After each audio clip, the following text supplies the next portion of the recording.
The darkness presses around you like a shroud proper, complete darkness, the kind that swallows even your breath. Your eyes snap open before dawn, not because you want to, but because you have to.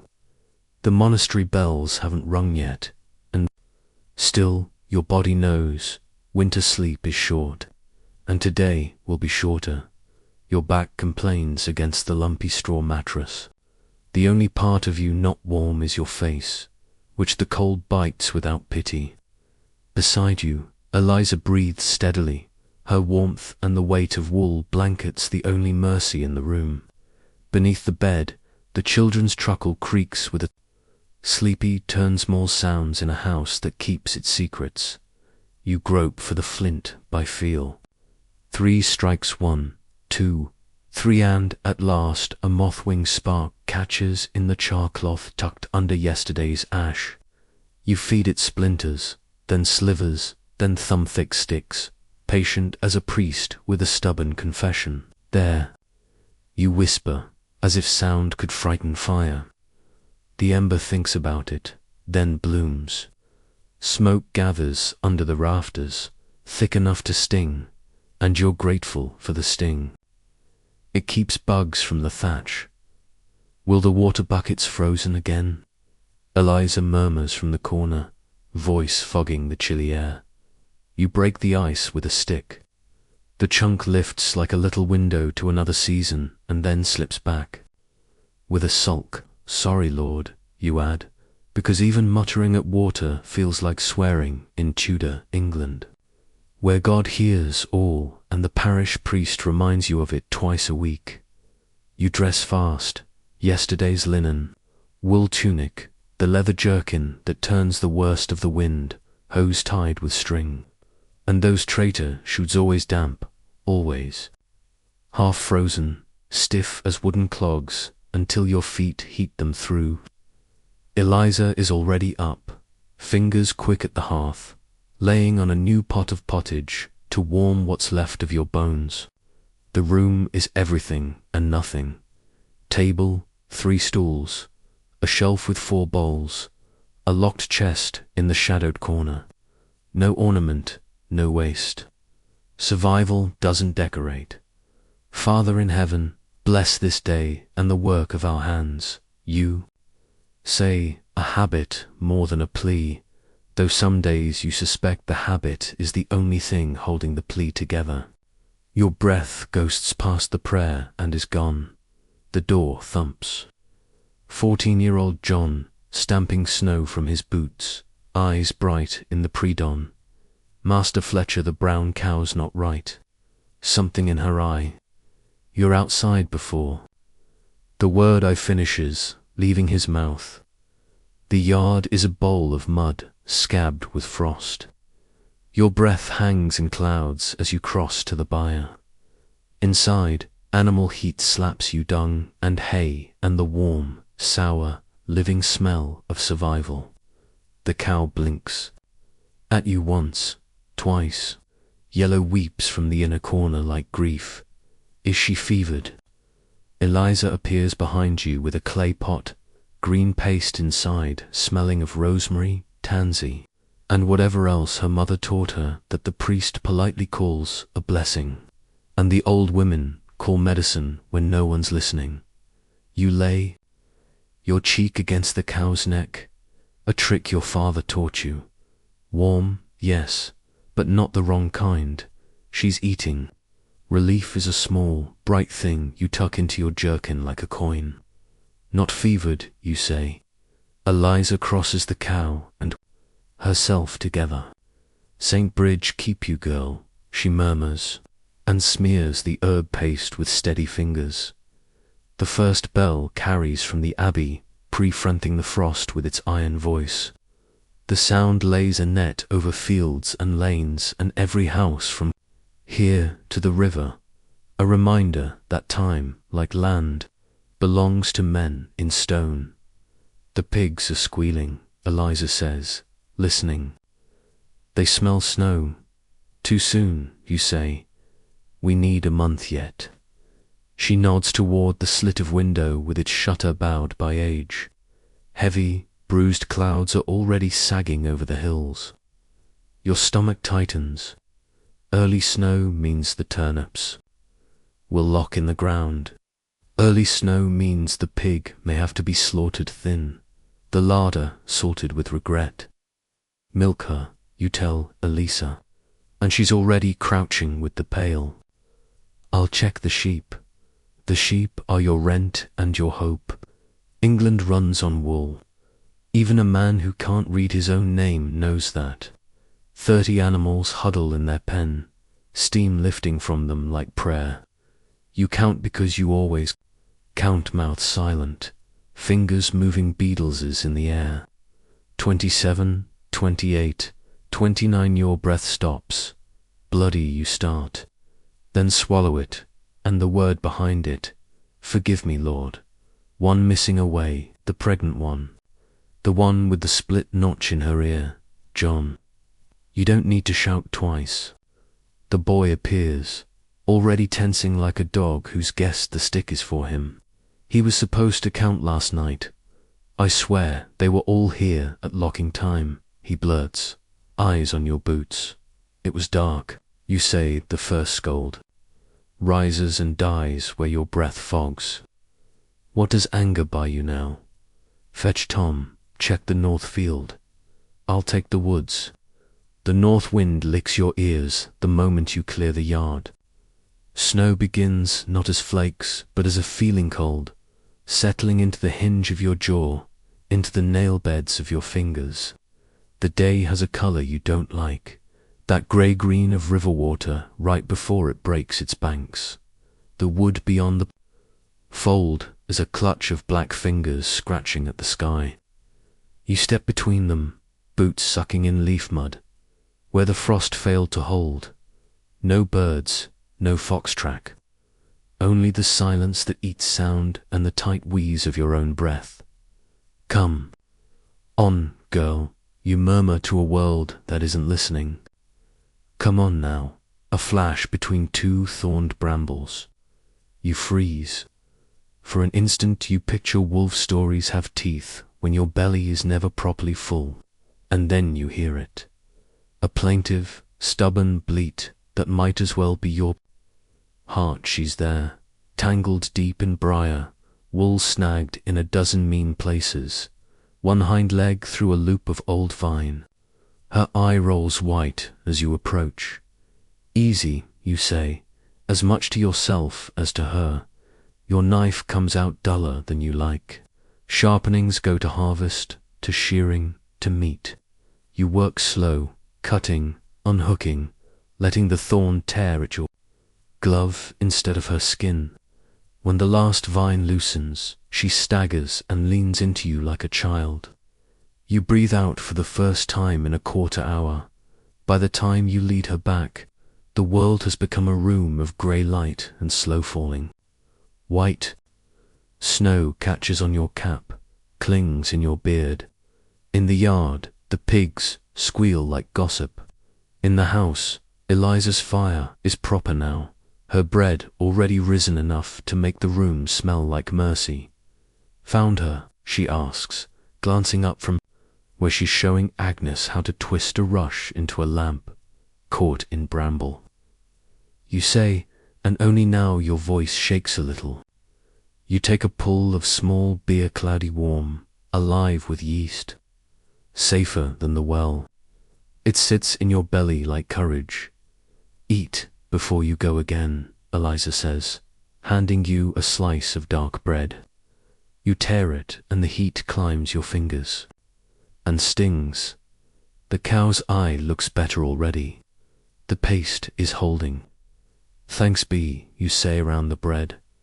There's a knock-or what passes for one in winter. More boot than knuckles and Tom pushes in, hair snowy, beard rhymed. 60 years have rounded his shoulders but not dulled his eyes. Lost sheep found. He asks, found. You say Abbot won't like a short count, Tom grunts, as if the Abbot's likes are weather. Sometimes they are. John hangs back in the doorway, guilt written, big as a church.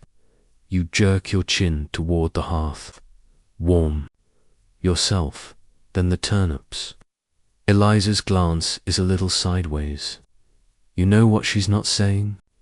If snow comes heavy, the turnips are the difference between a thin Lent and a hungry one. We'll lift what we can before noon, you say, finishing her thought because it's the same as yours. You pull on your cap and step back into the yard. The snow is earnest now, big flakes fattened by promise. The fields soften at the edges, fences turning to charcoal strokes under chalk. Up on the rise, the abbey's walls lug a darker grey out of the sky. The second belters walks across the distance and sets itself behind your ribs. Fletcher, someone calls beyond the gate. Hooves in slush. A horse picks its careful way into your yard, steam ghosting from its nostrils. The rider's cloak is decent cloth and poor grace. Geoffrey Wells, the monastery steward, not a lord, but a man who carries their signatures. You put your back straight without meaning to.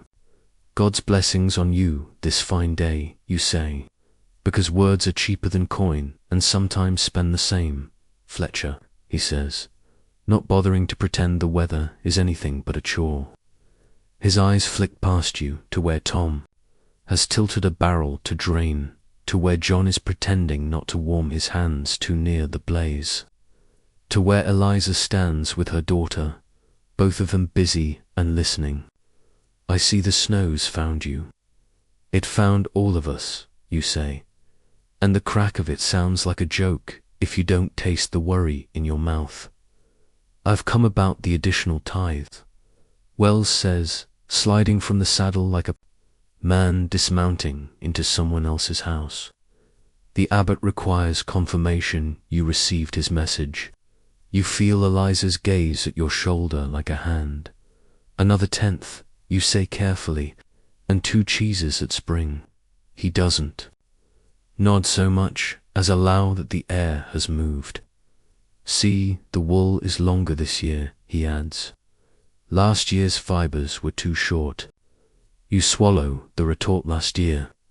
You were short because illness took 3 sheep, and almost your sun and shape humility with your mouth instead. It will be our finest. Wells turns the horse, reins creaking. He pauses, as if he has almost remembered kindness. There are rumours of hidden treasures in these fields, he says, as if commenting on turnips. Old Roman coins. Such findings belong to the crown. Your heart treads water. You think of fields other than your own, of stories of men who found old silver and old trouble together. You think of how quickly a rumour becomes a rope. We find stones and turnips. You say nothing more. He looks at you the way a man looks at a door he's not sure is locked. Then he nudges the horse and lets the snow swallow him. For a few breaths, only the pigs talk. Then Eliza's hand slides into yours, quick and fierce. We need another month without snow, she says, eyes on the sky as if she could argue it. Clear, we'll take what the day gives, you say, because there's no other answer. And because you're not ready to say aloud the other thing you're thinking, that the day sometimes gives you more than you asked for, and sometimes it takes back interest. John, you call, you and Tom Turnips. I'll patch the cowshed roof before the weight gets at it. He nods, grateful to be told what to do and where to put his hands.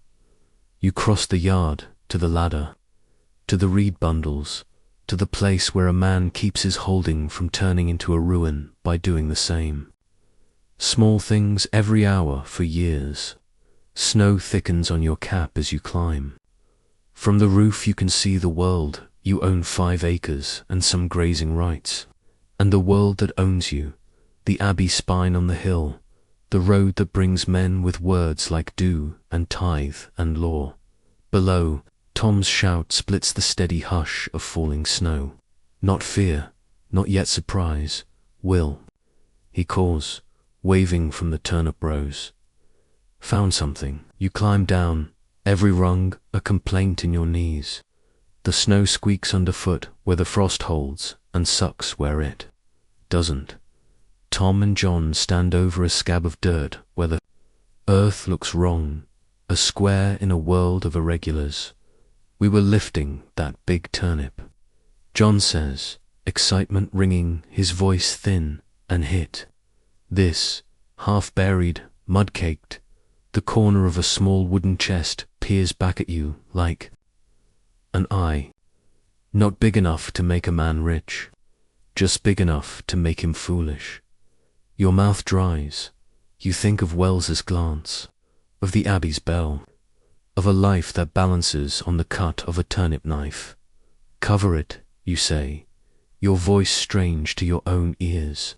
Now, John fumbles straw and mud back into place.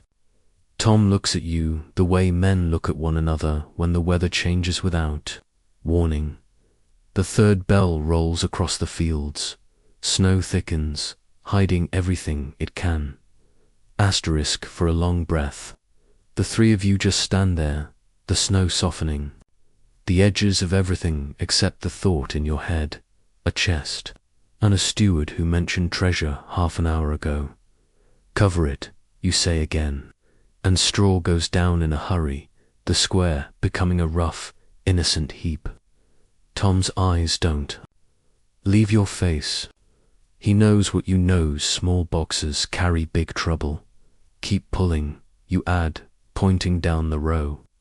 Ordinary work is the best disguise there is.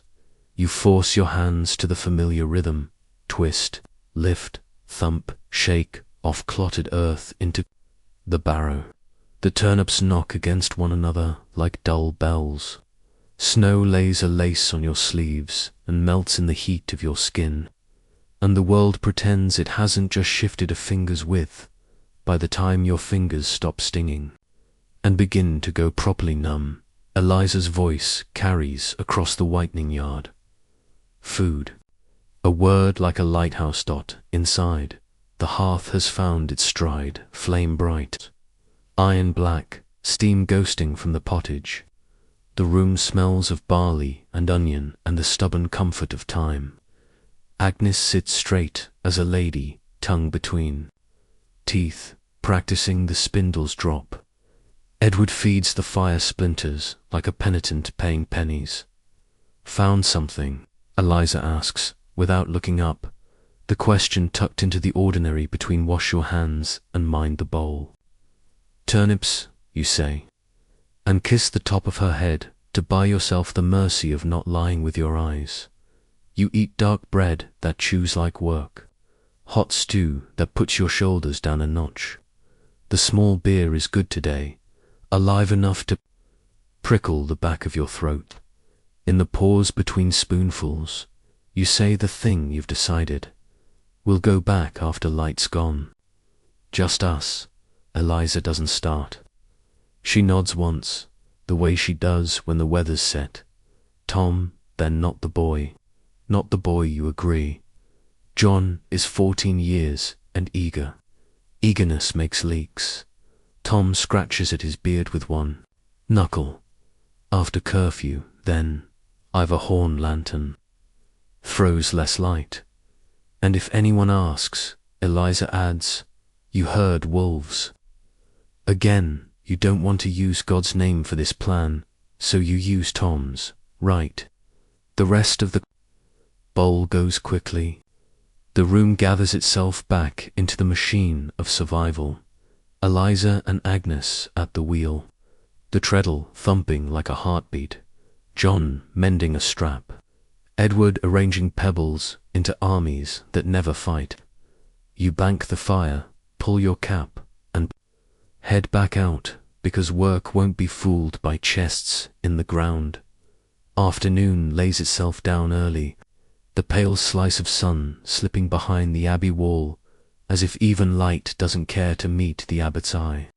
You patch the cowshed roof in a hurry, red bundles, pegs you carved by lamplight last winter, a hammer whose head is older than you are. Above the ridge, The clouds have squared their shoulders.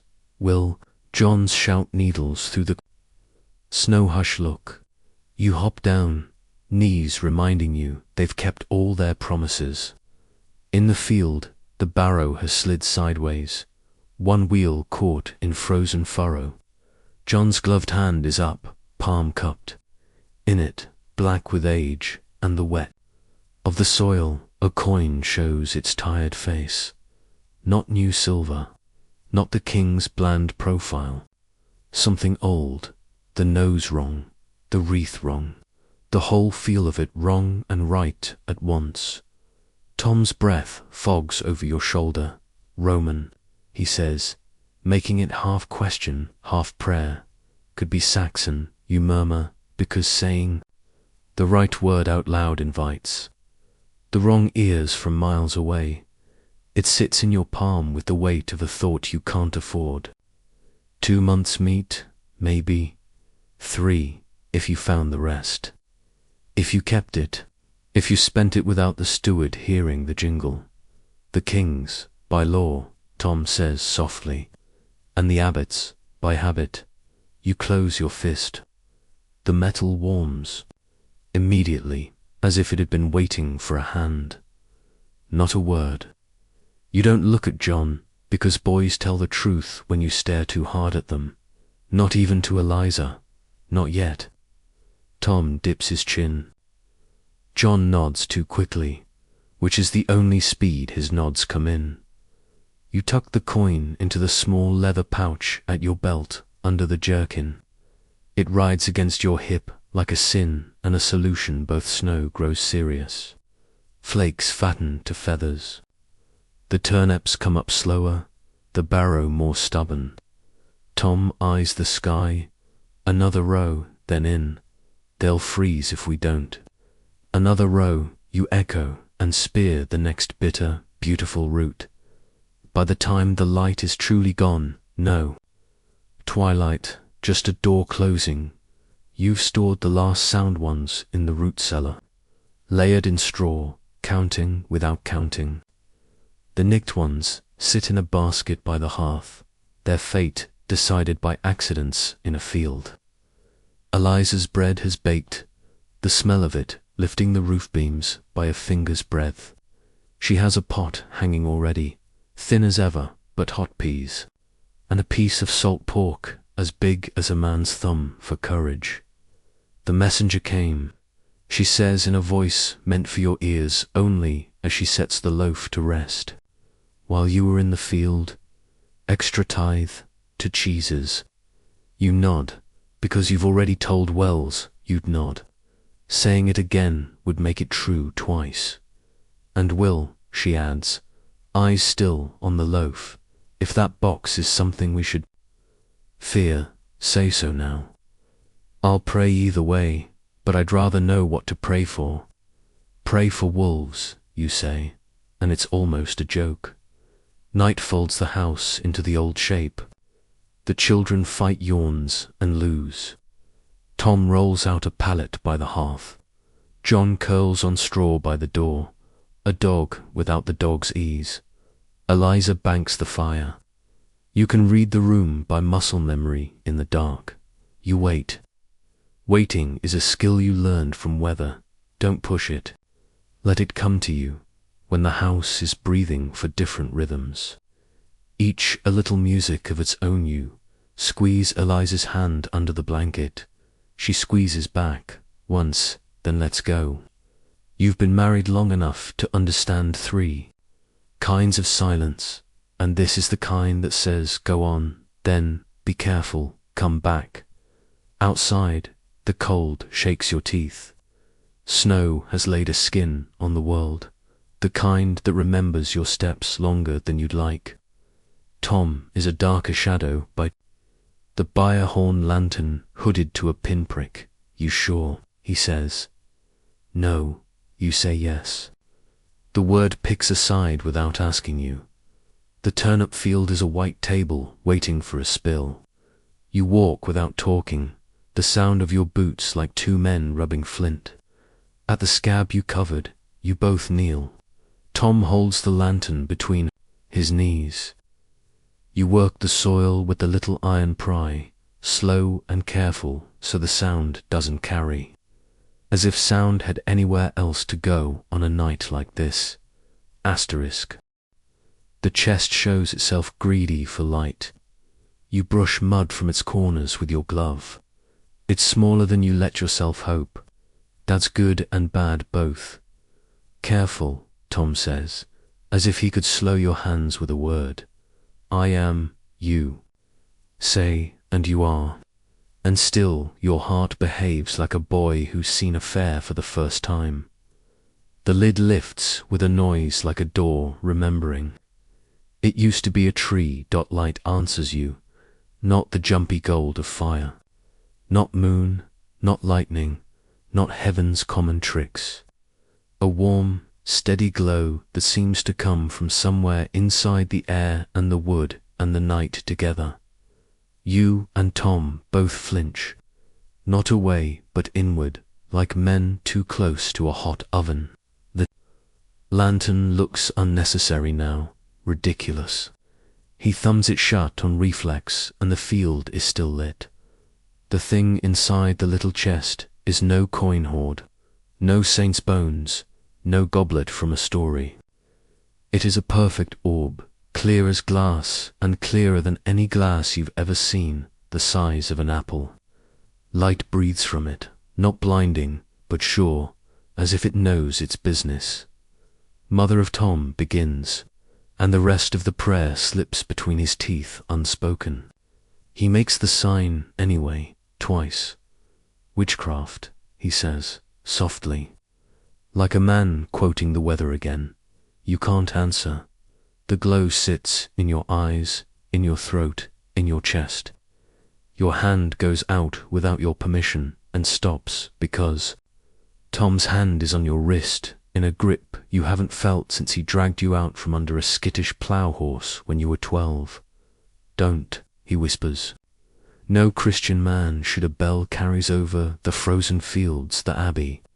Late office, the sound thinner in snow, older. It threads the light like a needle through cloth. We can't leave it here, you say, finding your voice in the bell. They'll dig come spring, or sooner. Then bury it deeper, Tom says, or take it to Father Stephen. Better a priest sees a thing like this than a monk with a ledger. You look down at the round, breathing light. You think of Wells's eyes counting things that aren't his. You think of Eliza's hands, chapped and steady over your children's heads. You think of the abbot's stone and the way the bell takes your day and cuts it into parts you have to ask to keep. No, you say, calm, surprising both of you. We take it, we keep it safe. We think. Tom swallows. The lantern's hood leaks a single thread of flame. The orb's glow turns it pale. Saints help us, he mutters. Maybe they have, you say, and lift the chest. It's lighter than you thought it would be. Another wrong, another right. Snow begins again, big flakes like quiet applause. Back at the house, you skirt the door and the windows, as if light has eyes. Inside, the fire sleeps under ash. The room is a map you know in the dark. The locked chest in the corner opens to your key with the little click that always loosens your shoulders. You lower the ancient box into your own and it fits, improbable and exact, as if the space knew its measure. You close one lid, then the other. Two secrets nested like birds. Before you turn the key, you cannot help yourself. You lift the little lid just enough to let the glow brush your fingers. Warmth pours up your arm like summer. For a heartbeat, 1, 2, you feel light, as if some weight you've worn so long you forgot its name has stepped off your spine and walked away into the snow. You shut the lid fast, heart racing. In the corner, Tom shifts on his pallet, and the fire answers with a small pop. Upstairs, Eliza turns over once, the bedrope creaking like an old man laughing. You set the key in its place under the beam. Your hand shakes, and then does not. You sit on the stool by the hearth and watch the ash breathe. Outside, the bell finishes its thought and leaves the night to itself. In the morning, you will tell Eliza some of it. In the afternoon, someone from the abbey will bring a different trouble. But now, for the width of a handful of breaths, there is only the hush of a house that has not yet learned its own new story, and the knowledge that when you opened the lid, the world breathed back. Asterisk dawn bites. You wake with the old ache, and stop. The ache isn't there. You sit up slow, testing the edges of yourself like a man prodding a bruise he expects to find. Back loose, knee easy, fingers quick. It could be sleep, you tell yourself. It could be anything that isn't a round, impossible light in a little chest inside your other chest. Fire first. Animals next. The house comes alive in the old order. Eliza stirring the embers, Agnes blinking at her spindle, Edward hunting his shoes like a rabbit through long grass dot in the cowshed. The brown cow blinks at you, placid and wet-nosed. Yesterday's bad eye clear as water. Tom runs a thumb along her cheekbone and huffs a sound that isn't quite laughter. Eliza's pace works faster every year. God's will, you say, which covers a multitude of mysteries, by the henhouse. Stop again. 5 eggs, then 2 more in the corner, where you never find them this early. The well path, where ice always sheathes the clay by morning, is just wet earth and a slick you don't slip on. Back in the kitchen, steam lifts from the pottage pot. Eliza watches your face like it's a ledger. Well, she says, you pour. Small beer to buy a heartbeat, then give her the truth that won't burn the house down. Not coin, not bones. Something strange. Not for the steward to see. Her hands still on the dough just long enough to count as a pause. Hidden in the strongbox, and safe as anything is. She nods once, the way she does when a baby's fever breaks. Relief that won't tempt fate by smiling. The bell from Myton Abbey rolls across the fields primand with its hoofbeats. John is already at the door, hope and fear tripping his feet in equal measure. Rider, Geoffrey Wells, looks exactly as he did yesterday, and every day you've had to stand straighter than you feel in front of him. Cloak without a speck on. It, horse that doesn't know the taste of thin hay, eyes that count. Fletcher, he says. No, God be with you. You received the abbot's word. We did. Another 10th of wool, 2 cheeses in spring. He glances over your shoulder into your single room as if rents hide behind rushes. We'll pay, you say, because there's no such sentence as we can't. His gaze slides past your shoulder, toward the fields, then back, a fisherman feeling for a bite. A reminder, he smiles, all teeth, no warmth. Any treasure of the earth found on abbey lands or tenant lands of the abbey belongs to the crown by law, to Holy Church by custom. Roman coins, pagan tokens, curiosities, you'll report them promptly. Of course, you say, and feel the coin at your belt turn heavy as a stone. Wells lets the silence sit a moment, listening to it like a priest for a confession that won't come. The abbot will send Brother Thomas tomorrow, he adds, too casual. A blessing on the fields before the snows set in. Blessing is a neat word for searching. Eliza's voice floats from the hearth, even and mild. We're always grateful for prayers. Wells studies you a beat longer, then twitches the reins. Quality wool this year, Fletcher.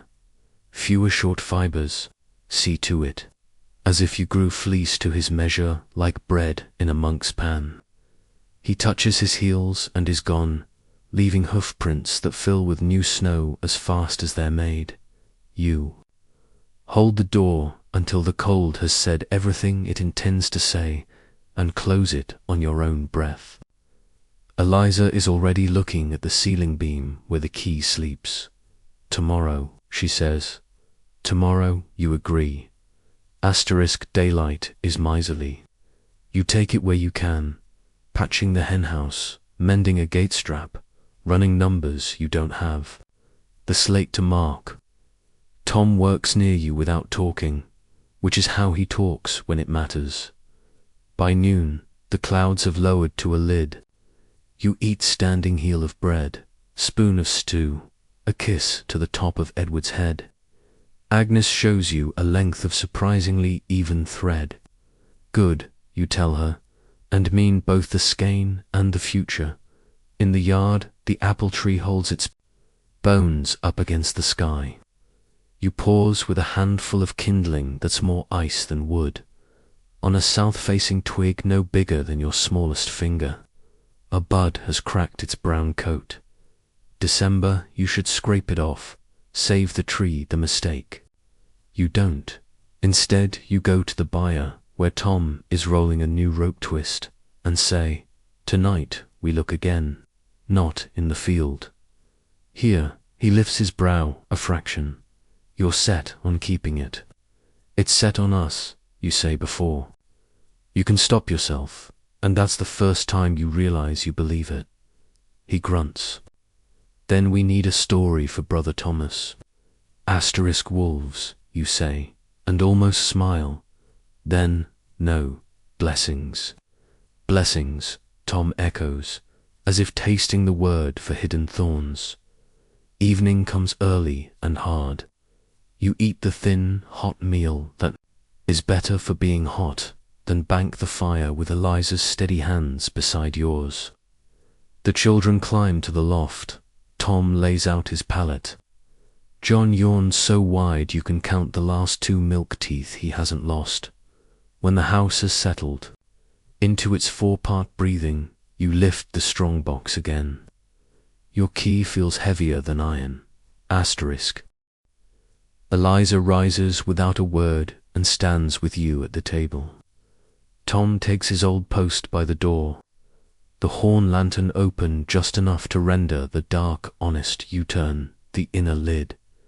The orb breathes once, twice, like a sleeping thing woken gently. The warmth comes again, slower now, deeper. Your bad knee glosses the last of its stiffness away like a pot given a final scrape. Eliza's eyes shine in the small light. What do we ask of it? She whispers, as if not to startle it. You think of rents and winters and dairy and children who deserve more than learning how to be hungry politely. You think of Wells's smile and the abbot's stone. Freedom, you say. Your voice surprises you by not shaking. Land that's ours. Enough. The door thumps once in its frame. Tom's head snaps up. Outside, the snow makes everything. Quietans something. Is still moving anyway. He kills the lantern with a thumb and the orb's softer light. Holds the room like a held breath. Hooves, more than one. The dull knock of a cartwheel taking the rut at the turn. Eliza's hand finds yours, and doesn't ask which you'll close first, chest or door. Blessings, she breathes, but the word sounds like a shield. Tom snuffs the lantern. The orbs. Hush of light holds the room like a cupped hand. Hooves grind to a halt in the yard. Harness rattles. A voice you don't know calls your name like a debt. Eliza doesn't wait for you to choose. She lowers the inner lid with 2 fingers, and the glow shrinks to a whisper, then goes. You drop the ancient box into your own. Shut, turn, Q1, 2 and slide the strong box back to its corner. Tom is already throwing a blanket over it and kicking a stool against the front, as if that were always where the stool lived. The door shakes under a fist. Fletcher, open, in the abbot's name. Tom, by the jamb, lifts the bar. Cold, and men fall in together. 3 servants, in abbey livery, snow-shock cloaks, a 4th with a scar along his cheek, like a slash of old frostbite. Behind them, in the yard, a cart empty, but for shovels and stake steams like a horse. Night's past curfew, the scarred man says, not bothering with blessing. The abbot requires your presence immediately, at this hour. Eliza says, mild as milk, as if the question were about salt. Now, his gaze tips past you, quick in counting table, pallet's hearth, the bolt of the loft ladder, the strongbox with its stool. Your wife and household will remain, for their safety. That word again, wearing its inside-out face, you set your mouth into a shape that looks like obedience. Let me take a cloak. No need, he says, though he's wrapped like January. It's urgent. Tom's weight leans against the air between you and the chest. Eliza's chin is high, her hands empty. I'll walk, you say. It's not far. It is when I say it is, the scarred man answers, but he steps aside enough to let you kiss Eliza's temple heat and wool and time and touch. Agnes's sleeping hair where it peeks over the loft edge. Edward rolls and mutters. Tom nods. Once, small and sharp, I'll watch. Outside, the cold takes your breath and hands it back in smoke. They don't offer a mount. Men on horses, you on your feet like a picture of how the world works. The cartwheels knock the ruts in a rhythm. You won't be able to forget. Snow weights the hedges. The abbey lifts ahead, black against a white sky that has no stars. You count the bells in your head to give your fear something honest to do. They don't take you through the church. They take you round to a small door in a wall that never learned how to be kind. Inside, a room like a scold, bare table, 2 chairs, a crucifix that watches too carefully. A brazier smokes, trying to be warmth. The abbot is already there, fur-lined and ringed, poverty a rule for other people. He doesn't offer you the chair. Fletcher, he says. Odd hour for a visit, I know. Oddness has been thick of late. I heard your man, you say, because that much is true. He said urgent. Lights, the abbot answers, as if you'd asked. Seen over tenant fields. Chickens laying like Lent were over. A report of green on an apple bough. His eyes look at you the way Wells did like a scale. And a tenant, who says no to very little, which I value. I've seen nothing unusual, you say, and picture the bud you didn't scrape. He nods, as if you've confirmed whatever answer he'd already written in his ledger. Brother Thomas believes prayer is called for. In the morning he'll bless your acres, and there is another matter. He lifts a palm. A monk you don't know steps out of a shadow, cloth bundle in his hands. He lays it on the table and unfolds. Not a relic, not a coin. A curved shard of something clear, edges frosted by age. Not glass cleaner, heavier. You don't reach for it, and your hand aches not reaching. Found on abbey lands 50 years ago, the abbot says. A farmer disappeared. His wife too. Curious, isn't it? We keep pieces of the past. The past keeps pieces of us. You meet his gaze and keep your voice from flinching. What is it? An inconvenience, he says pleasantly. Unless it is in the right hands. He lets the silence sit between you until it learns to sweat. If such a thing were found now, he continues, on land belonging to Holy Church, by law, the king's, you say, because if you let him name it all, he owns it all. He smiles like you've answered a riddle badly. By law, the crown, by custom, the church. We have a proper way of handling dangerous curiosities, bringing them where they cannot harm simple folk, rewarding the obedient. He ticks off with jeweled fingers. A remission of rents, perhaps. A small freehold, coin. The room tilts for an instant. There it is, put into sentences, the shape of your wish, land, enough, freedom, all for the price of handing over the thing that may have heard you ask for them. I don't know what you speak of, you say, and the lie feels like a thin ice. You have to walk quietly across. The abbot looks past you, through you, as if cataloguing your bones. His voice stays soft. Brother Thomas will call it prime. Open your doors. Open your boxes, if he asks. It will go better for you if you let grace in through the front. Grace is a word with a knife behind it. You can hear it scrape the sheath. He flicks his fingers. The scarred man is at your elbow before you've decided whether to be insulted. By it you may go, the abbot adds. Midday, I will expect your answer to an offer that does not remain on the table forever. What offer, you ask, making him spend the breath on it, the generous kind. He almost smiles. God keep you, Fletcher. They walk you home the way they brought you, your feet making the same bargain with the road. The abbey stays.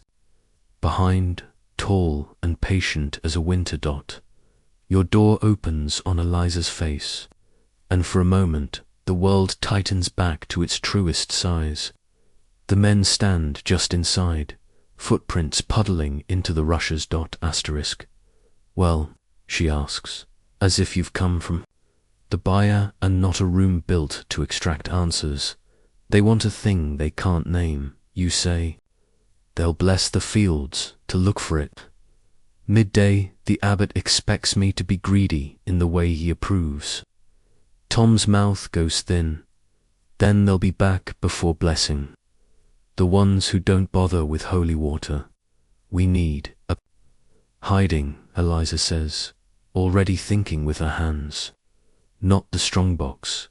If they ask to see it, they'll see it. Father Stephen, Tom offers, a church hides more than sins. Or the woods, you counter.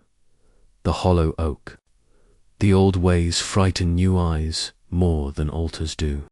Or, Eliza says, voice low, we use it before either. We asked last night, you touched it like a thought half spoken. What if we finish the sentence? That wall of ice, again the one you walked out on with the abbot. You see the white beyond it and the black under it, and still your foot wants to go forward. We don't know the price, Tom warns. We know the other price. She answers and nods toward the door, where slush is already drying in monk-shaped prints. You look at the beam where the key sleeps.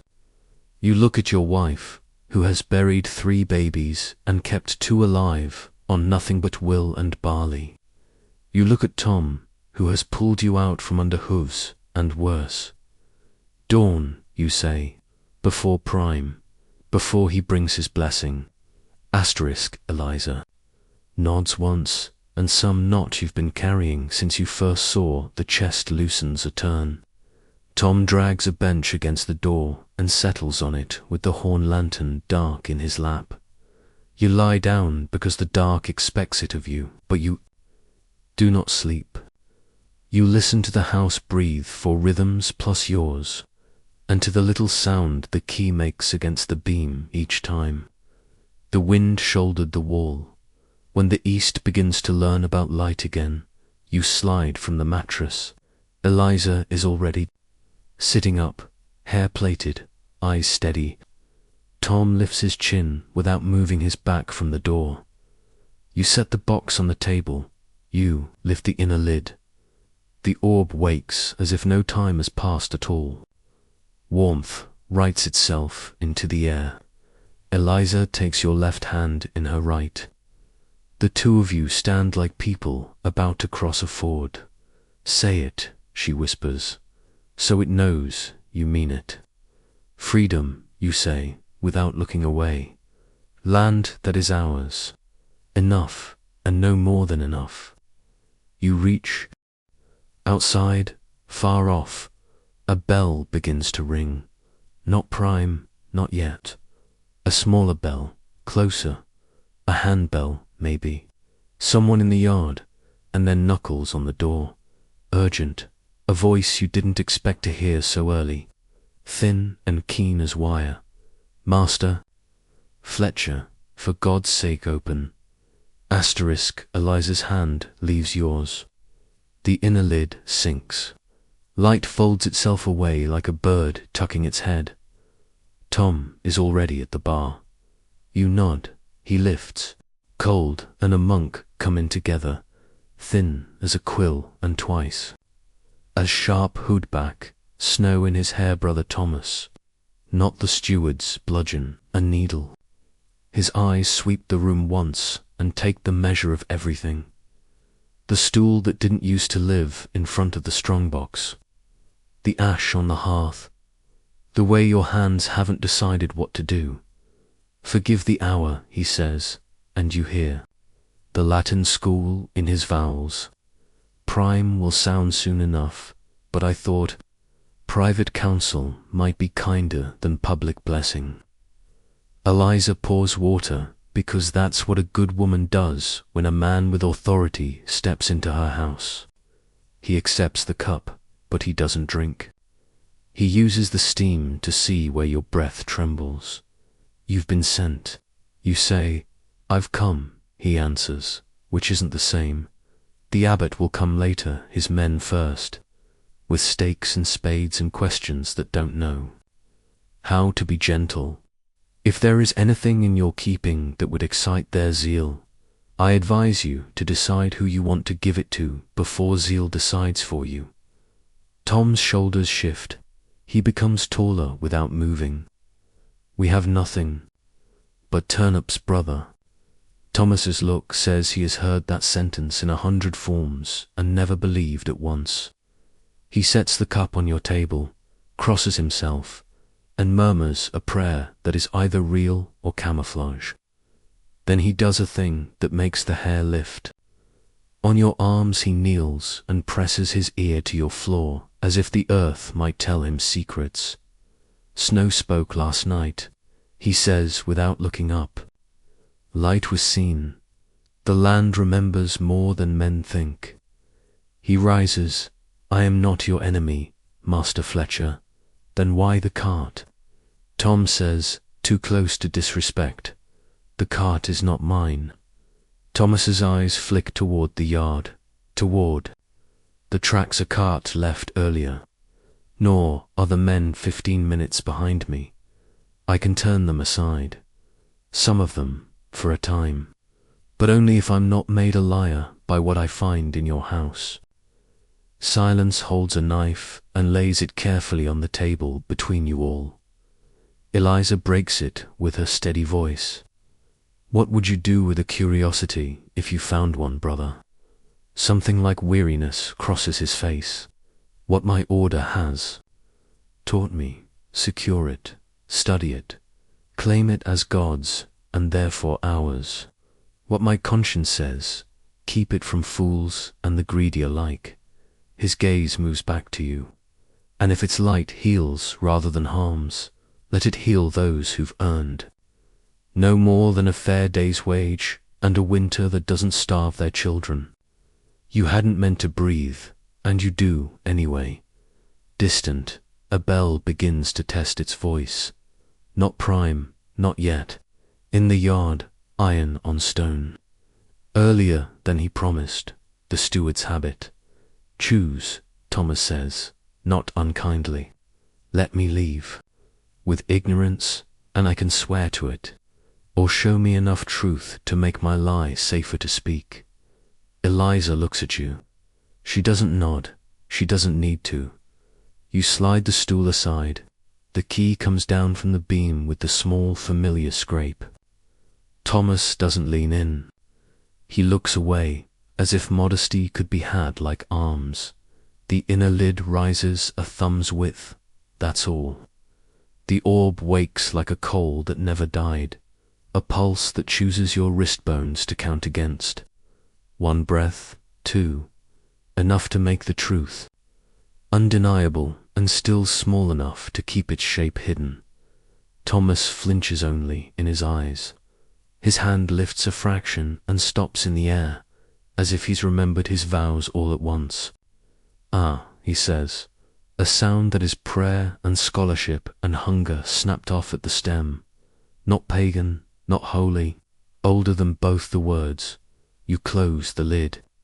With it, the room returns to being just a room. I cannot protect what I haven't seen, he says softly, but I can misdirect what I have.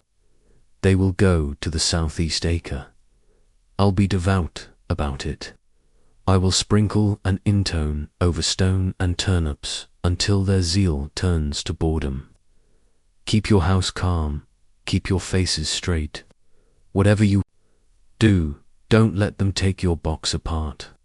We won't, Tom says, and you hear the old oath in the new words. Thomas turns toward the door. His hand hovers above the latch, then falls. One more thing. He glances toward the little window that holds the apple tree in its square of pale morning. Cut the bud today. The abbot likes signs.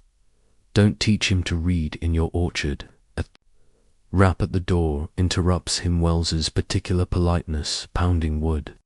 The cart creaks. Voices. Brother Thomas's face becomes a monk's again, the sharp edges tucked away. Blessing, he murmurs. Blessings for everyone. He opens the door into the steward's smile. Brother Wells says, with too much, welcome, like a cat greeting a bird, already at your pious work. Prime begins in the heart. Thomas answers, bland as milk. He lifts his satchel, the little vial within that marks water as holy by the name it's given. Shall we begin at the southeast corner? The abbot has a fondness for it. Wells's eyes flicker satisfaction, not surprise. As you like. He says, which means, as we planned. He turns to you. We'll need to see your fields, Fletcher. After a look about the house. Not to trouble your wife, of course. He smiles at Elisa and manages not to see the iron in her spine. Tom blocks the strong box with a casual hand as if to lean on the stool.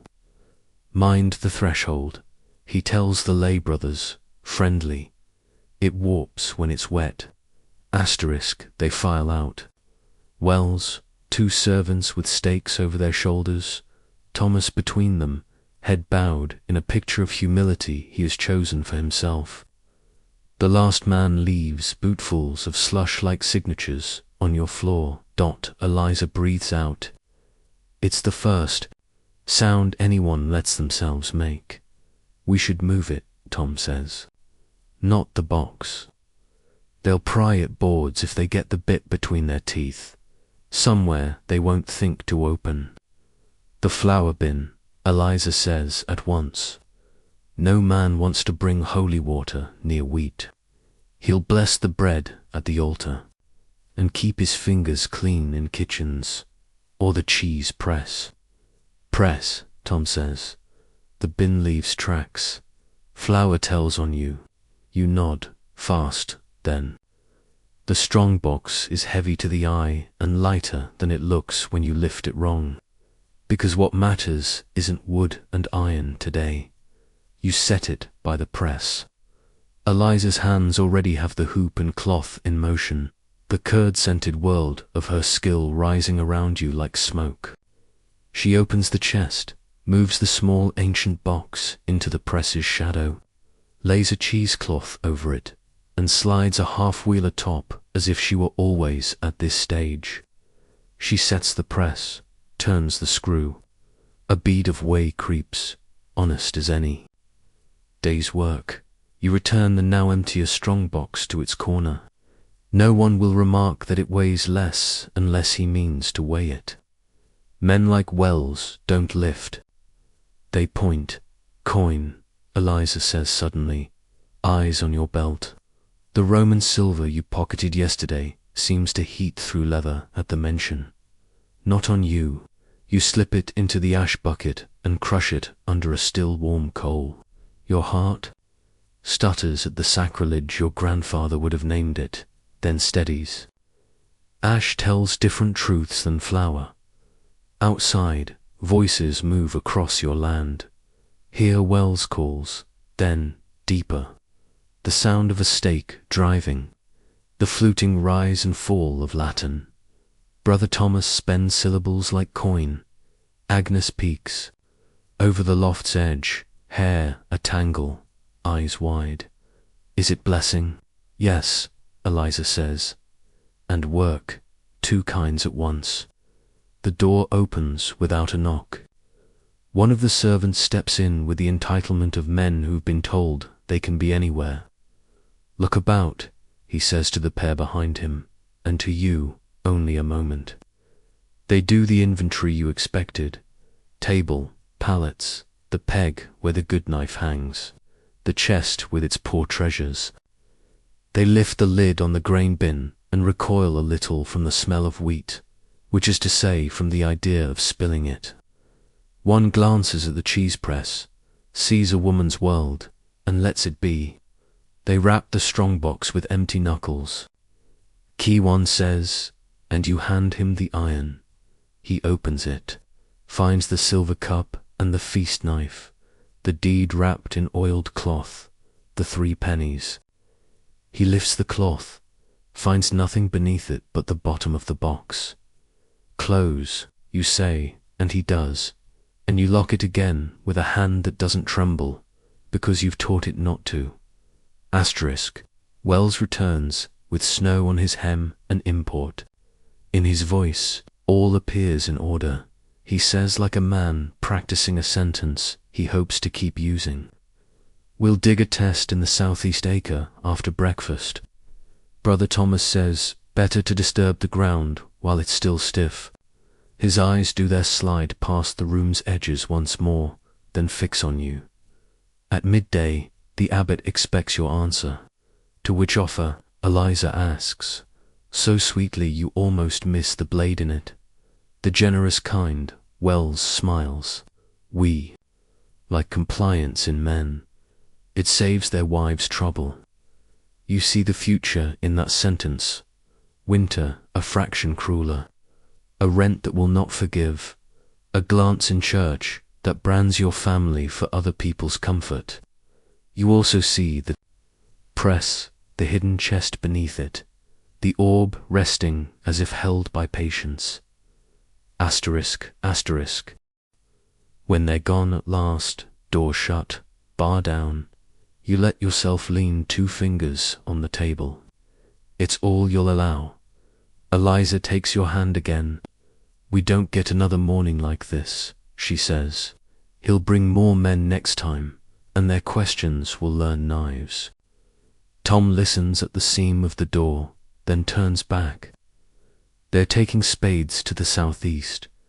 Thomas is talking them blind. Then we use the time he bought, you say. You lift the hoop. The cheesecloth wicks away clean. The little ancient box lies where a wheel would be. You set it on the table. The strongbox goes back to its corner. Stool in place, story mended. Eliza's fingers find yours. The house holds its breath for you.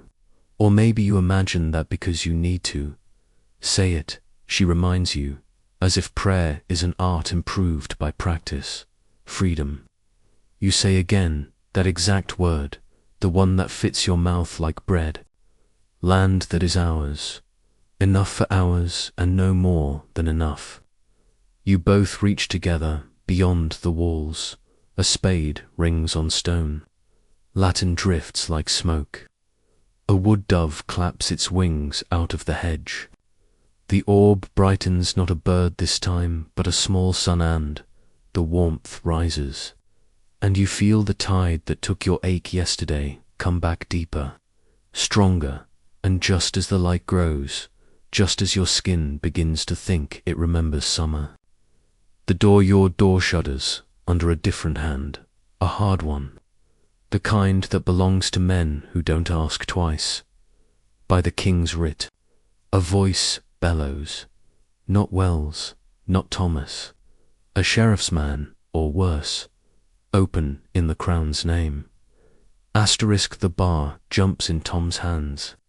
Another blow, by the king's writ, open. Eliza doesn't think, she moves. The inner lid snaps. Your fingers burn with the sudden absence.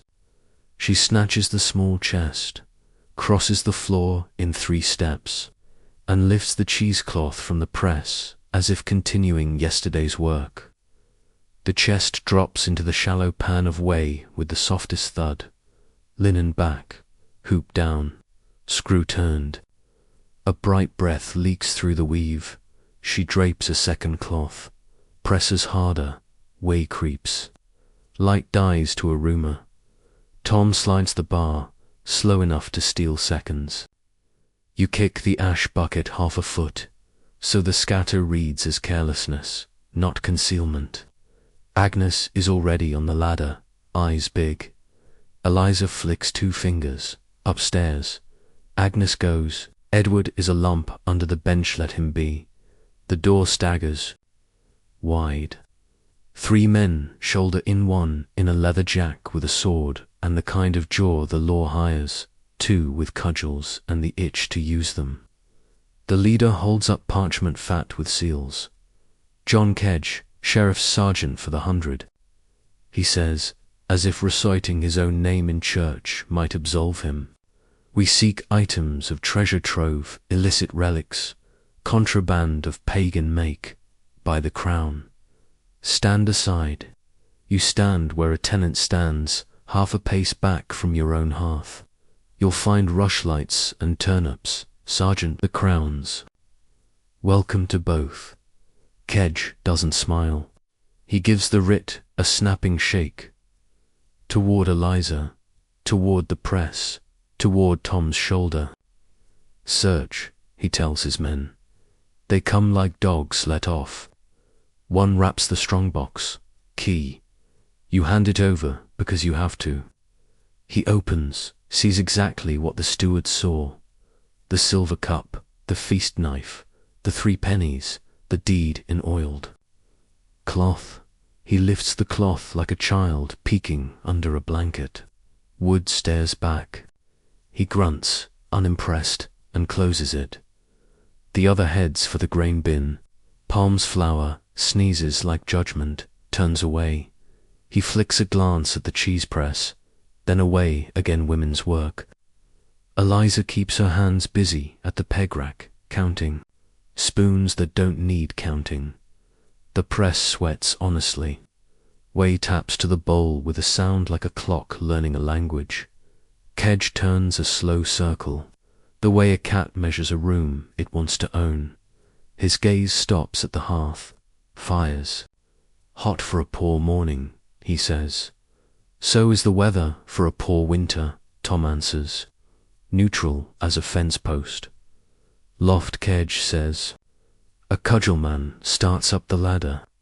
The brush of wood, the quick scuttle of Agnes's bare feet.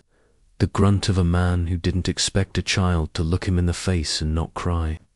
He comes down without finding what he didn't know to look for. Kedge walks to the window. The apple tree stands still as law. No Bud, the knife you took out after Brother Thomas's warning made sure of that.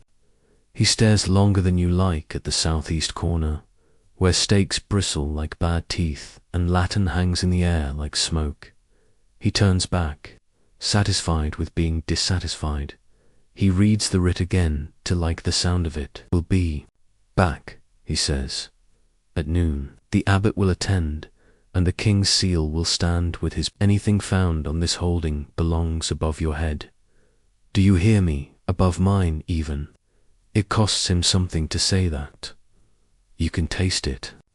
Walk straight until then.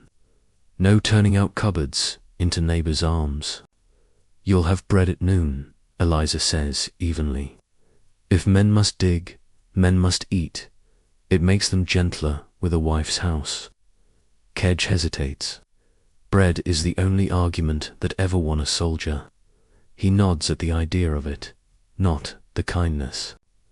Lock your door, he says, which is rich, given how he came in. They go, the bar drops. The house listens to its own blood. Only then do you breathe. Eliza's hands hover over the press. Not yet, you say. If anyone's watching, they'll think we're greedy of our cheese. You lift the bench. Slide it so the press sits. In a pocket of shadow, Tom smears a wet palm across the press post as if turning it, waste licks the wood. A story made, outside iron in earth, Brother Thomas's chant giving the sky back its edge. The light in the yard shifts under thin cloud. Not cloud your skin, prickles. The day goes a shade wrong. Eliza, you say. She's already looking toward the little window. A bite taken from the sun, a neat black bead, not nature, not omen both. The animals know. In the cowshed, a low ripple of unease. The chickens cluck a counting that doesn't. Some dot you pull the bench back, slow. Eliza loosens the screw, lifts the hoop, waist-strings silver. She peels back the cloth. The small chest sits in its wet cradle, beaded, absurdly dignified.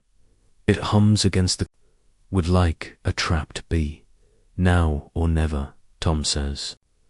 Not a question. You set it on the table. The room dims further, and not from fear. The light outside has learned a new trick. Brother Thomas's Latin falters, then finds itself again, stubborn as he is. Say it clean, Eliza tells you. Not too much, not too greedy. You think the word you've chosen so often, it changes shape in your mouth and becomes itself again. Freedom, you say, and lay your hand to the orb. Eliza covers yours with hers. Heat comes. Not burnmend, it threads your bones. It climbs the cords behind your knees. It knits something in your chest you didn't know was torn. The glow swells out and inward both, as if the house has become a lung and you are inside the breath. *4. A heartbeat, the room splits. You see 2 tables, 2 presses, 2 doors. In one, the straw mattress and the smoke-blackened rafters. In the other, stone and glass and a proper hearth. The worlds kiss and slide. Hold, Eliza whispers, and you do. You push the thought like a plough through damp soil. Land that is ours, safety that is bought by no man's tithe. The right to wake without another's hand on your door. Footsteps outside. Not the clatter of Kedge, a different rhythm wells. Returning at a trot, Latin blown to rags by his impatience. The bar trembles under a polite knock that pretends it's not the 3rd this morning. Fletcher, Wells calls, syrup over iron, a word before noon. The orb's light answers. Nothing human. It pulses to its own measure, flower than your fear, older than your names. Choose. Eliza says, and you hear in the single syllable the whole map. Shut it and hide, or open and fall. You've been saying you don't get another morning. Like this, you were wrong. You don't get another breath. You keep your hand where it is. You let the warmth move. You let the room blur until your eyes water and you see the seam between the 2 lives like a mender's line. You push Dot outside. The sun goes thinner, a coin rubbed nearly smooth. Brother Thomas stops speaking altogether.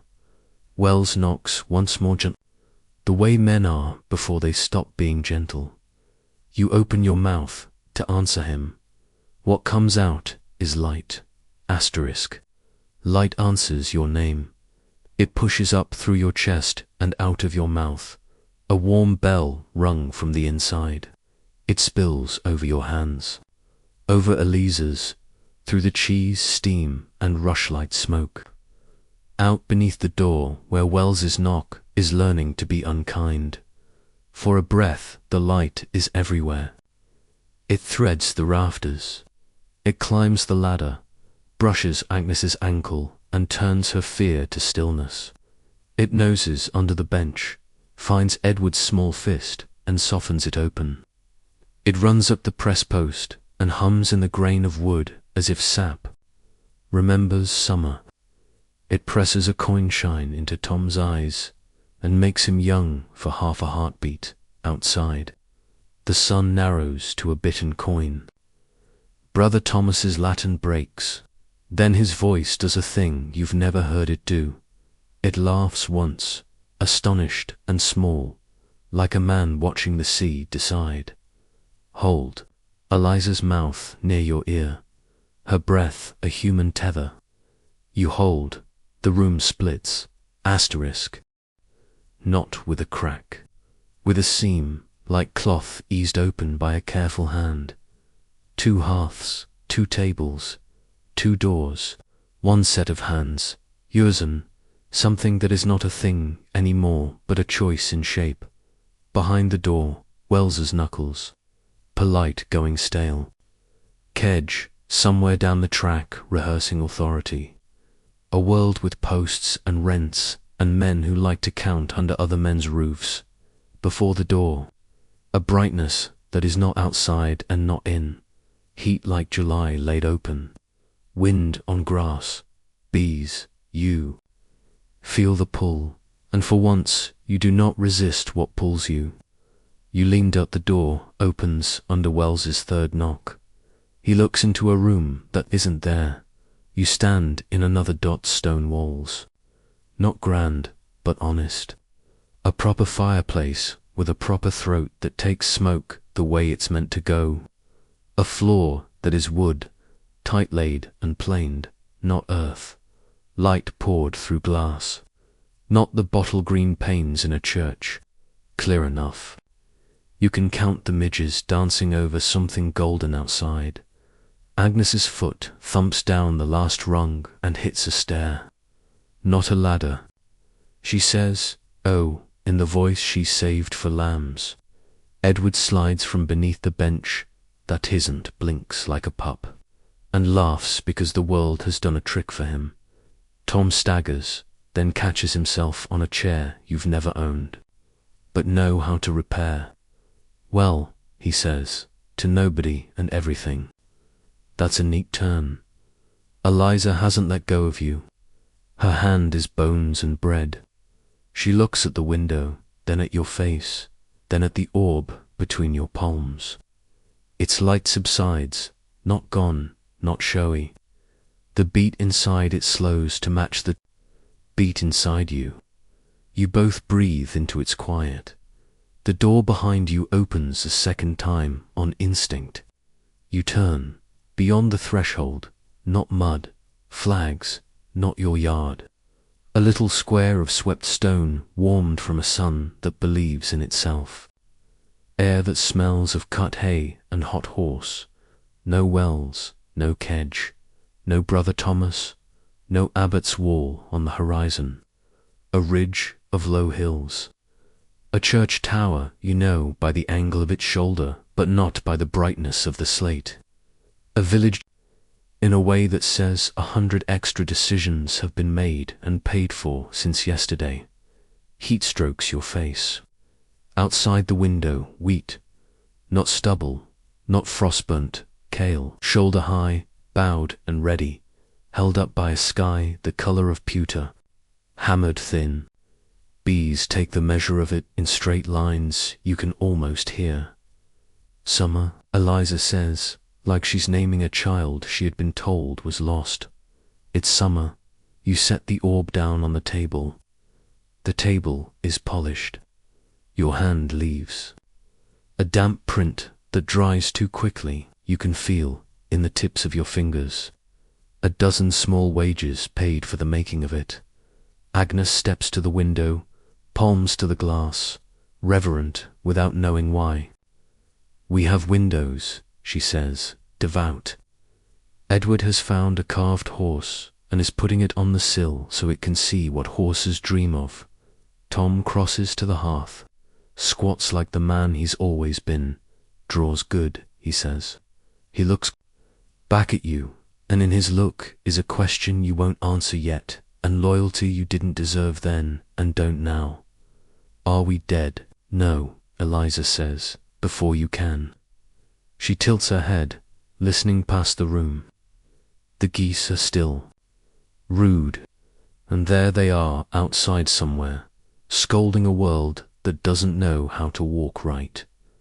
You move toward the window.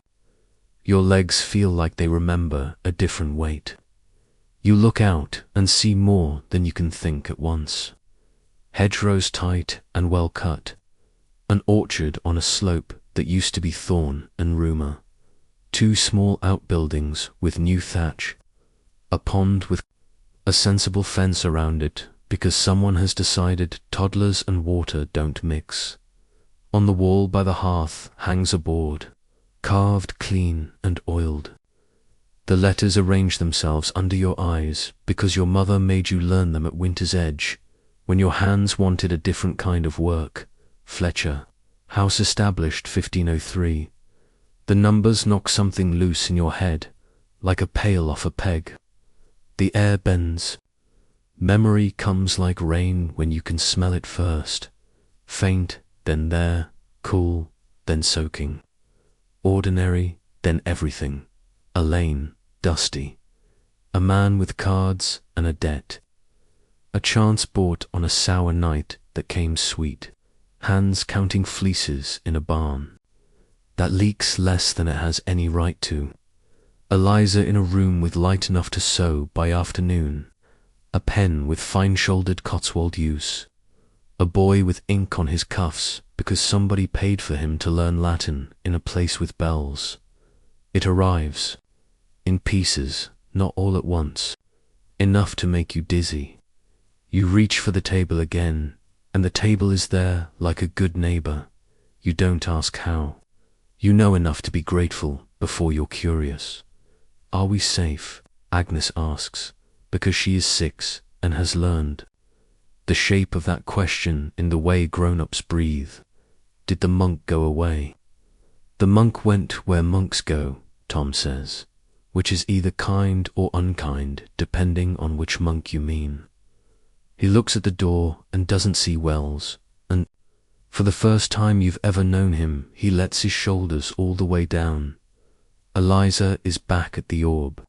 Fingers not quite touching it. It's sleeping, she says. Like a baby that's poured itself out screaming. Like a baby that's eaten, Tom says. Practical, like a baby that knows it's wanted, you say, and you don't recognize your voice. You listen. For trouble, none comes. The birds argue about berries. A cart rattles somewhere, ordinary as bread. The house creaks to itself, like wood in summer does.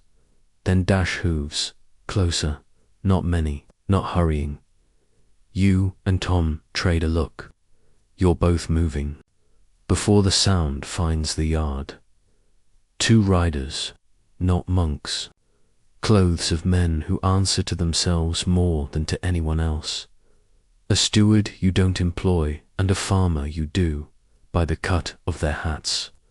The first reins up and stands in his stirrups to get his voice to the window. Master Fletcher, he calls, like this is a thing he's done before and will do again. You've essay at the guild this afternoon. Are we spending on a second stone at the mill or letting the river win this winter? The name sits on your shoulders as if it was made for them. It is. You lean out just enough to be neighbourly, and not enough to be taken for a fool. I'll be down, you call back, and your mouth finds a smile that isn't borrowed. The man touches his cap and turns his horse. The other lifts a hand. They ride away at the pace of men who believe. Tomorrow exists. Eliza exhales, a laugh that breaks in the middle and becomes something else. We're going to need to know what you promised last week.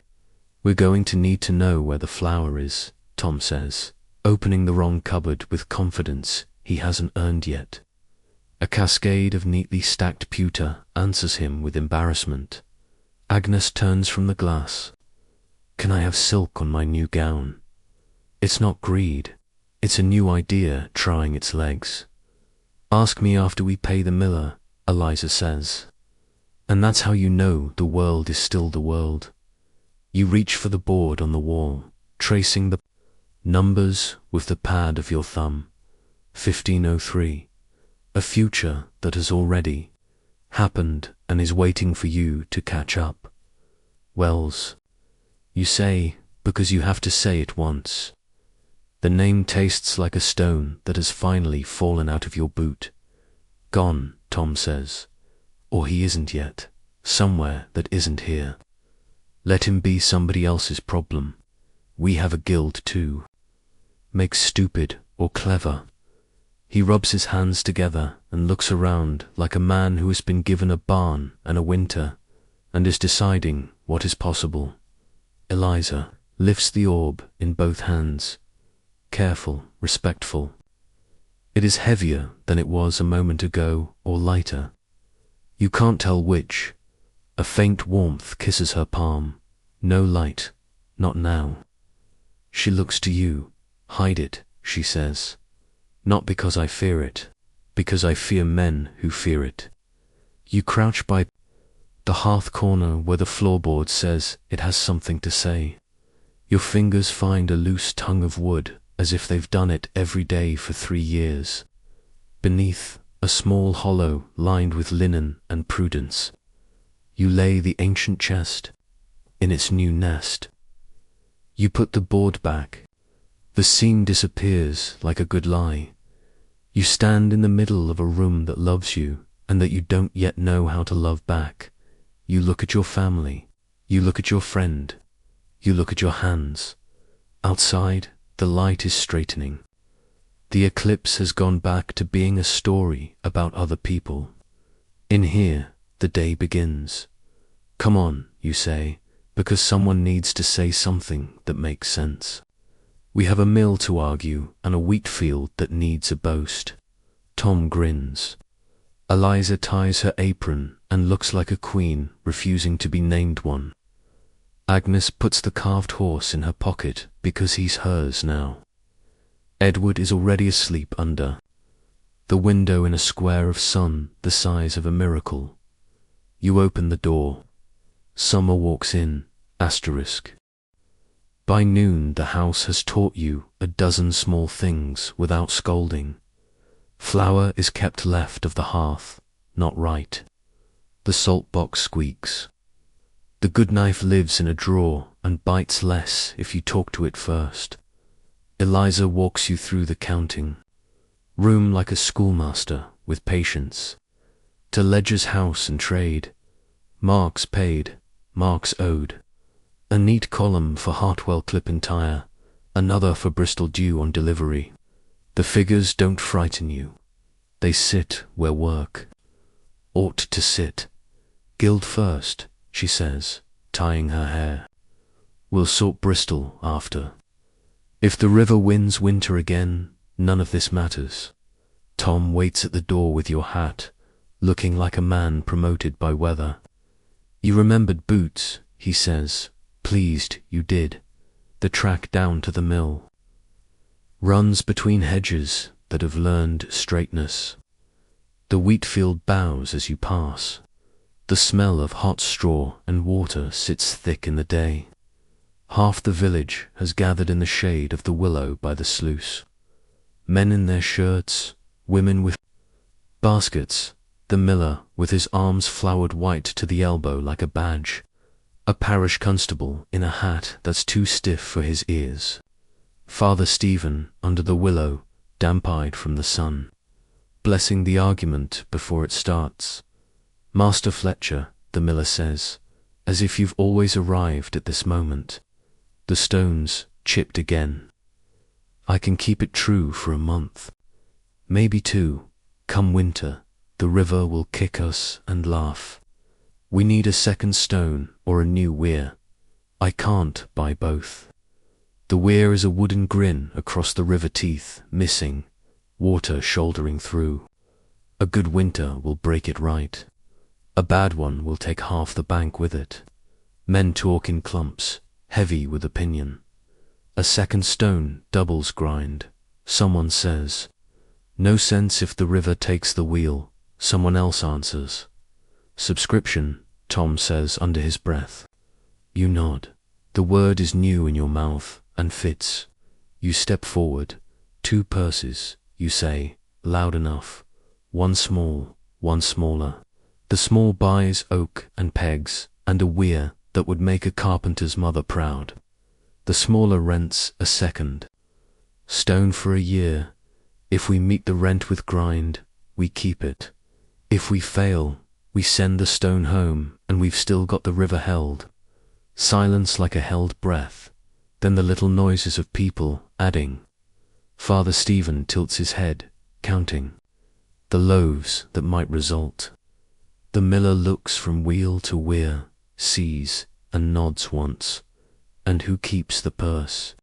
Asks a man who has been cheated before. 3 hands, you say. Miller, guild warden, and someone who can't afford a mistake. You raise your palm. I'll be the last. There's a murmur. Respect sits awkwardly on old neighbors. It settles, anyway. A monk in a frayed hood clears his throat at the edge of the crowd. Not one of the abbey's sharp men. A parish brother sent to represent land that is not here, but still wants its share. The abbey's tithe will be measured on flower ground, not on dreams, you say, and take care to make your mouth kind. If we grind more, they get more. If the river wins, no one eats. Even saints can count that far. The brothers' mouth makes the shape of a smile before he remembers who told him not to. Very good, he says, and means it. Pledges ring like small coins on a table. Names go into the ledger in the guild warden's neat hand. You lay down 5 marks. Tom puts his thumbprint next to a single mark with the air of a man who has given skin. Eliza's basket whispers behind you. She's been listening and already has numbers lined up beside stew and salt. After, under the willow, Father Stephen cuffs your shoulder in priestly approval. You think like a mill race, he says. Fast, but you keep to your channel. Channels are safer than floods, you answer. He glances at the sky as if it might offer a footnote, and yet the flood changes the land. His gaze drops. To your hands, a question sits there, patient. You don't answer it, and he doesn't push.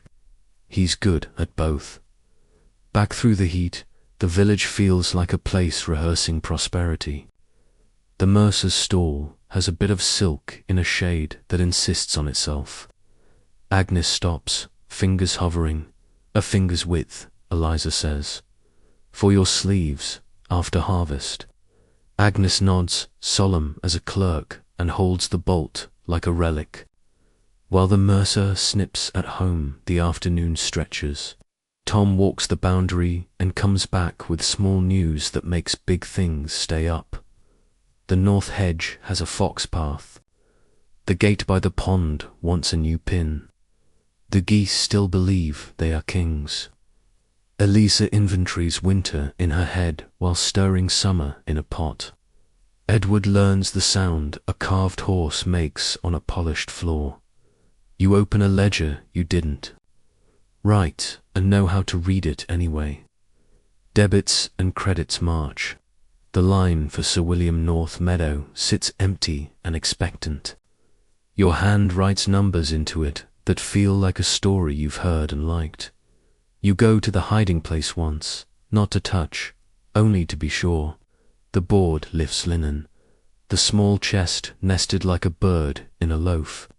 You lay your palm on wood, warmth through wood, not light, not yet. Do we use it again? Eliza asks from the doorway, quiet, not urgent. Not today, you say. Today I like the kind of work that can be seen from the lane. She comes to stand beside you. You both listen to the house tikka sparrow in the eaves, a drop in the kettle, a knot in a beam remembering the tree. Dusk leans in. Shadows stretch to find what's theirs. Tom lights a rush and holds it as if it were expensive, which it is. The table fills itself because Eliza asked it to. You're halfway through a story about a Away that believes fences are riddles when hooves clatter again in the yard. Not hurried, not shy. You all still, a little, because the last time hooves came fast, they were followed by parchment. The door knocks, polite in a way that shows it knows how to be otherwise. Tom goes. A boy stands there, riding bareback, eyes bright with being trusted. Message, he says, as if messages are coins. He is paid to spend. He holds out a folded paper with a small red seal stamped in a hand that never learned to milk. Eliza takes it, because she is the one who can keep her face still while reading. She breaks the seal with her thumb. The wax flakes like dried cherries. She reads once through, then again, tasting each word. Well, Tom says, too fast. He catches himself. Pardon. She passes the paper to you. The hand is Sir William Steward's, D and tired. Master Fletcher, Sir William bids you to his table on the morrow at second bell. There is talk of partying with the North Meadow and the little copse beyond. He brings company to witness terms. J. Haas, Steward Company, Tom says. The word wears a plain coat and carries a blade. Witness, Eliza says. The useful cousin of pressure. You turn the paper over as if the back might be more honest. Just dried wax. The orb under your floor is quiet as a buried jar. We go, you say. If he's truly parting with land, better it fall to hands that know how to tend it. And if company means the Abbey's man, Tom says, then we smile like men who don't owe them a thing, you say. And your mouth finds that smile again. Agnes holds her inch of silk up to the rush. It catches the rush's light and makes more of it than the wick did. Edward feeds the carved horse a crumb of bread. The house breathes. Eat, Eliza says, practical as weather. Tomorrow we'll need all our good words, and words are hungry. You eat. You make a list, pegs, pins, a weaver's promise, a miller's weir, a steward's face when you say 20 marks and not a penny more. Night settles. The fields out the window turn to ink and wait for morning like obedient pages. Before you sleep, you touch the floorboard once more. Heat kisses your knuckles through the wood, as if the thing below is dreaming about you because you are dreaming about it. Not tonight, you tell it. It does not answer. The geese grumble themselves. To bed. The river rehearses winter. Somewhere on the far side of tomorrow's table, Sir William shuffles his debts and combs his hair, and in the quiet under your feet, a round thing holds its breath and remembers. The shape of hands, asterisk second bell, brings a thin light and a thicker nervousness. You dress for coin work, not field work, clean jerkin, good boots. The ledger Eliza wrapped in linen, so it looks like a Bible if anyone gets pious about numbers. Tom walks beside you, counting in his head. Eliza comes too. She has a way of seeing holes in agreements before men fall through them. Sir William's hall is cooler than pride likes. A faded boar hunts forever in the tapestry, A falcon hooded on a perch blinks at a world it's chosen not to see. Steward Hawes meets you at the screen with a bow that has to serve for warmth. Master Fletcher, Mistress Tom. He says that names in the order money would choose. His lordship, you ask. In temper, Hawes answers, and in need. Company waits at the high table. Sir William sits like a man who has decided to be charming because the other choice is shouting. To his right, Geoffrey Wells, the Abbey's steward, coats his courtesy in oil. To his left, a London man with a ring that flashes when he counts and a face that doesn't. Farther down, a thin scrivener with ink on his cuff. To yeomen to witness that men of standing stood here. Fletcher, Sir William says, as if the syllables cost him less today. Come to talk me out of my own meadow, only out of paying twice for it, you say, smiling. Laughter comes from the wrong mouth Wells's. Let him. Wine moves. Bread follows. So does the map. Parchment weighted with knives, the north meadow drawn like a sleeping dog. The little copse like an ear pricked to hear trouble coming. The meadow and the copse, Sir William begins, with the strip by the brook for watering, and right of way for cart and flock, Eliza says, as smoothly as offering salt. Not at your pleasure, at our need. Of course, Sir William says, to show he had meant to say it. Wells's smile tucks itself smaller. The Abbey holds tithe rights on all that ground. Tithe is God's rent, you answer. We quarrel with neither. But the strip along, the brook floods 1 year in 3. Tithe on water is poor harvest, measured on what's taken, not what's drowned. Eliza adds, mild as milk. The scrivener makes a neutral little note. You love her then, publicly and usefully. Numbers come out. You lay 20 marks on the table in words first. Tom puts a small purse beside the words so they feel less lonely. Sir William leans back. The Lombards in London think the meadow's worth 30. The Lombards haven't seen the Russias, you say. They price from rumour and maps. We price from mud. 20 in clean coin, now 5 in cloth at St. Martin's, a cart of barley at Candlemas, and we mend the east fence and keep it mended at our cost. You'll feel that fence in your sleep and bless us. The London man taps his ring. Hard money pays debts. Cloth is promises. Cloth is coin that warms, Eliza says, still pleasant. And London buys our wool whenever it can find it. You'll have buyers lining your road because our clips run through your hall. Sir William looks at the steward, who looks at the Londoner, who looks at the ring, which says nothing. Hawes clears his throat. His lordship's need is present. Then take the present, you say, and nudge the purse so it chinks in a tone that sounds like today. Wells slides a finger along the map. The copse is on Abbey bounds by old reckoning. By old laziness, Tom mutters. You step on his boot and turn the mutter into a cough. Then we mark the boundary with a hedge you can see from your chair. You say every bush in its place, every thorn accounted. Your men may walk it with hours. You look to the scrivener. Write it so. Hedge, maintained by Fletcher at his proper charge. Perambulated each rogation. The thin man smiles with his ink. I like a clean clause.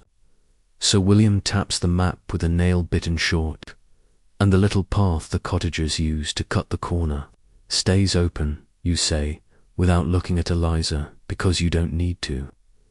Feet make a village. Only fools shut them out. A flicker in Wells's eyes, a calculation undone. It passes. The bargaining turns to weight and weather. You keep your shoulders down and your offers up just enough.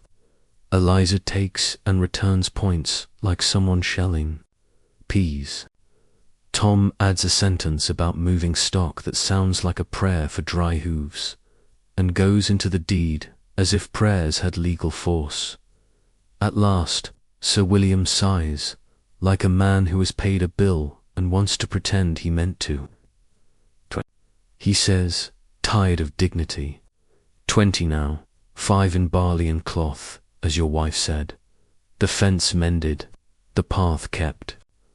The tithe, as God ordains, you finish, and the copying rights limited. Wells says quickly, to a man's height each 7 years. No more, we've seen what hungry axes do. Done, Eliza says, before you can agree to fast, and a promise that we plant 2 for every one we take. We like trees that stay to see our children. The scrivener writes the world smaller and safer. Seals come out Sir William's bore, the abbey's keys, a merchant's ring that leaves a city's mark in wax. Your mark goes down Fletcher, the letters straighter than your hand remembers being. Eliza presses her thumbprint beside it. A smudge that feels like a banner. Witnessed Hawes says, voice almost warm. He slides you a folded copy while the wax cools. It is heavier than paper and lighter than fear.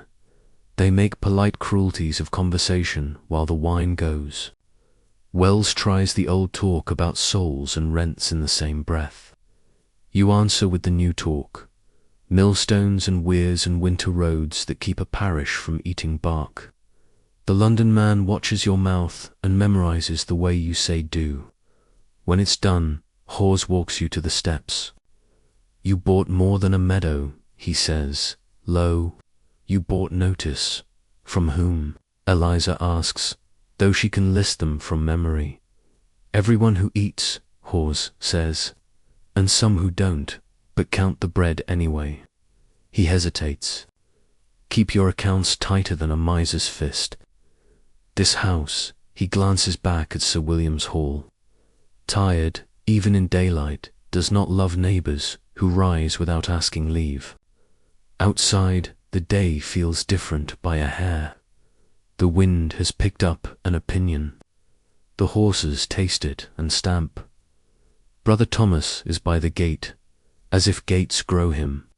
His robe has been patched in a new place. His eyes are pleased and sorry in the same blink. You did not need the orb to win that meadow, he says softly. We would rather not need it at all. You answer. He looks toward the northern sky as if it carries a marginal note. Then don't, not for this. Save it for the thing that won't move for coin or courage. He draws a small folded paper from his sleeve, an eclipse table copied from an old book. Dates and hours. One coming at Yuletide. If the texts are right, your round friend will feel it. Eliza takes the table, reads, nods like a woman noting. When to set the dough to rise. And if the texts are wrong, then we drink hot ale in the dark and call it wonder, Thomas says, almost smiling. But if they're right, make your wishes with both hands on your children. On the road home, Tom walks a step behind and to the left, the place he stands when he's watching your back without making a church of it. 25, he says, rolling the number like a stone that might be a jewel. We can stand it. We can, you say, and the path stays open. Agnes will race Edward there till they're old, Eliza says. And the picture is so clear it walks beside you. At home you lay the sealed deed in the counting room, in the drawer where important. Paper learns to make more of itself. You don't go to the floorboard. You pour ale for the house and bread for the table. Tom toasts fences that keep sheep in and trouble out. Agnes asks if the meadow will look different now it's yours. You tell her land doesn't change its face when ownership does. People do dot when the house sleeps. You sit alone a while, listening to walls that were once trees settling into being shelter. You put your palm on the floorboard just once. A warmth, yes. A patience, more. Not today, you whisper. If it hears, it keeps its counsel. Beyond the hedge, the newly bought meadow lies under stars, pretending not to be proud. The little copse hums the song young trees. No, grow straight, drink deep, make shade. Far off, bells mark Conklin. Nearer, the river rehearses winter. And in the drawer, your name pressed in wax dries into a shape that will be hard to unmake. Asterisk, Utide comes in on the breath of apples and smoke. The whole parish smells like cloves pretending to be warmth. Boys drag in fir bows. Agnes ferrets sprigs of holly into places that never asked to be festive.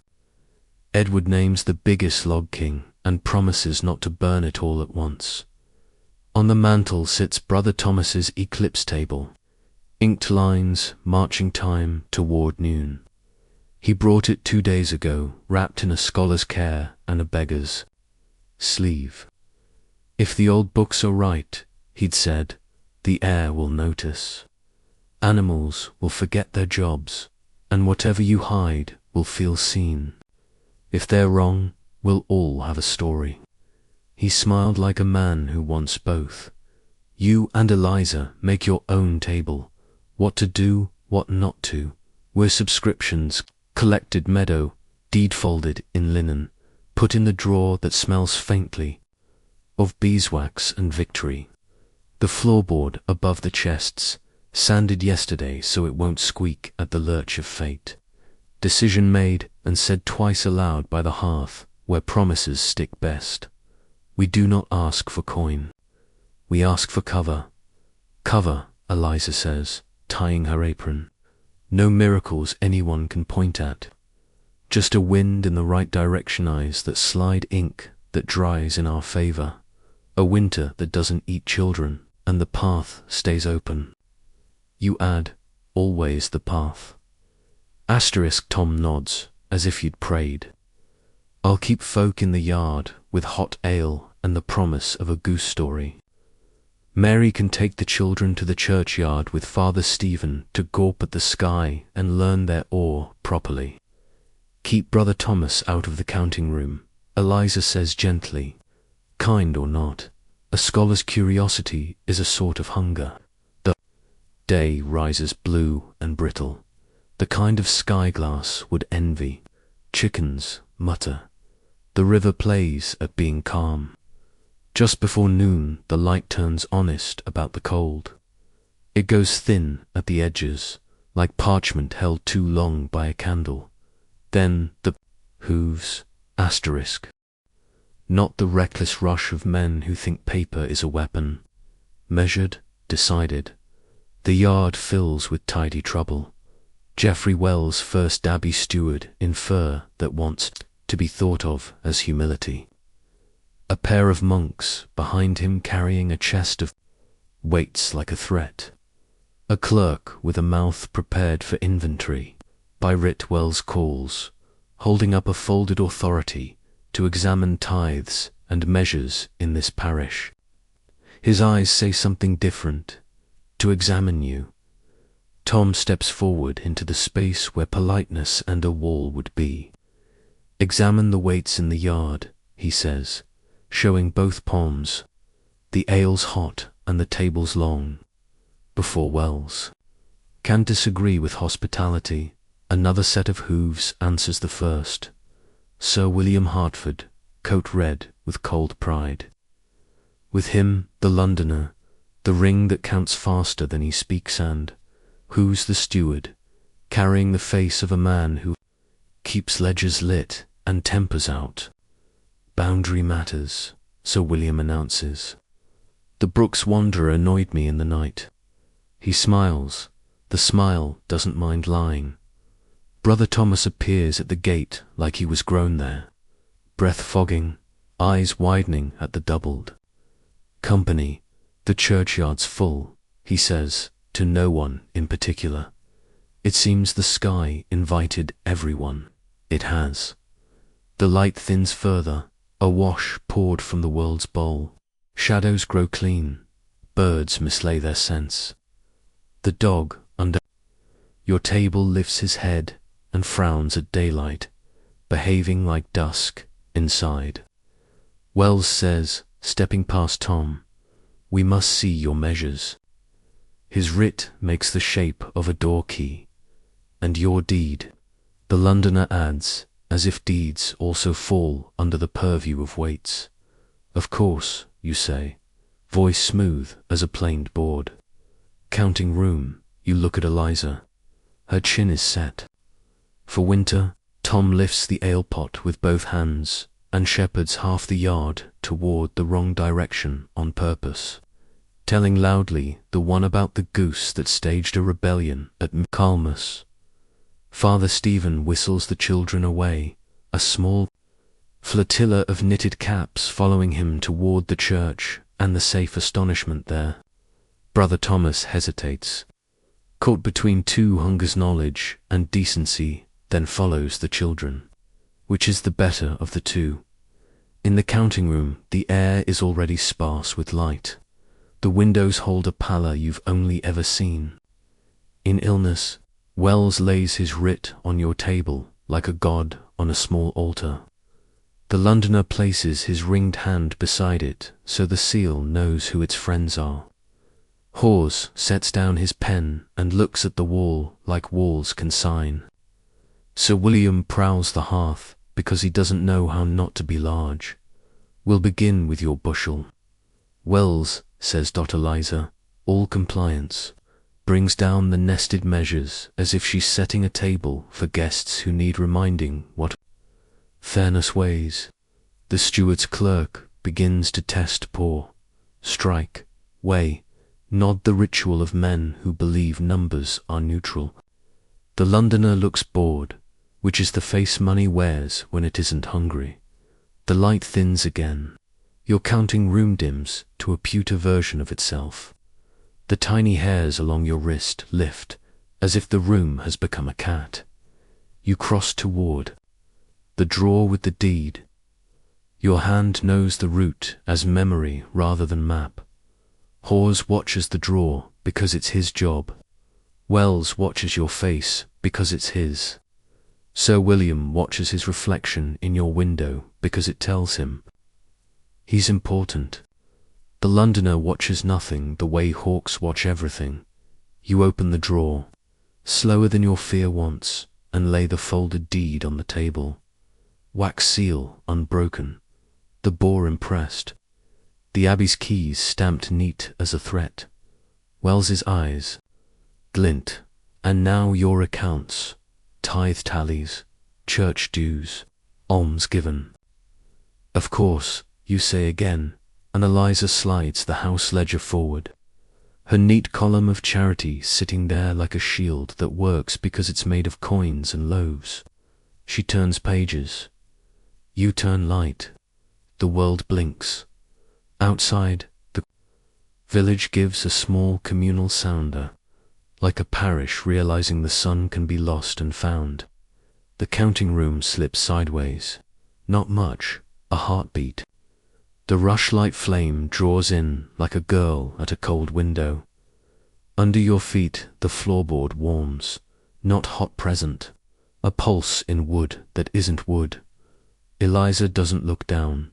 She never has to. "Now," she says, and you hear the prayer in it that refuses to kneel. You lay your palm flat to the plank. In the same breath, she sets her hand beside yours. The board is the only witness you need. Heat rises like a field waking under rain. The room tightens around a silence that has nothing to do with manners. Wells leans forward. What the word breaks in his mouth. The air has gone strange. Sound sits heavy inside the door. The Londoner's ring dulls as if varnished. Sir William blinks, takes a step and forgets why. The pulse in the wood answers the pulse in your hand and Eliza's. It gathers. Not up, but in a drawer, toward the tidy, toward the part of the world that keeps accounts in more than numbers. Golden not, light yet, but the idea of it spreads thin through the board. Your chest fills the way it did the first time you lifted the lid and found summer hiding in a box. Cover, Eliza whispers, the words small and exact. Let ink that would drown us run thin. Let eyes that would pry slide. Let paper remember us kindly. Let the path stay open. Let the poor eat. Let winter pass through like a guest who doesn't sit long.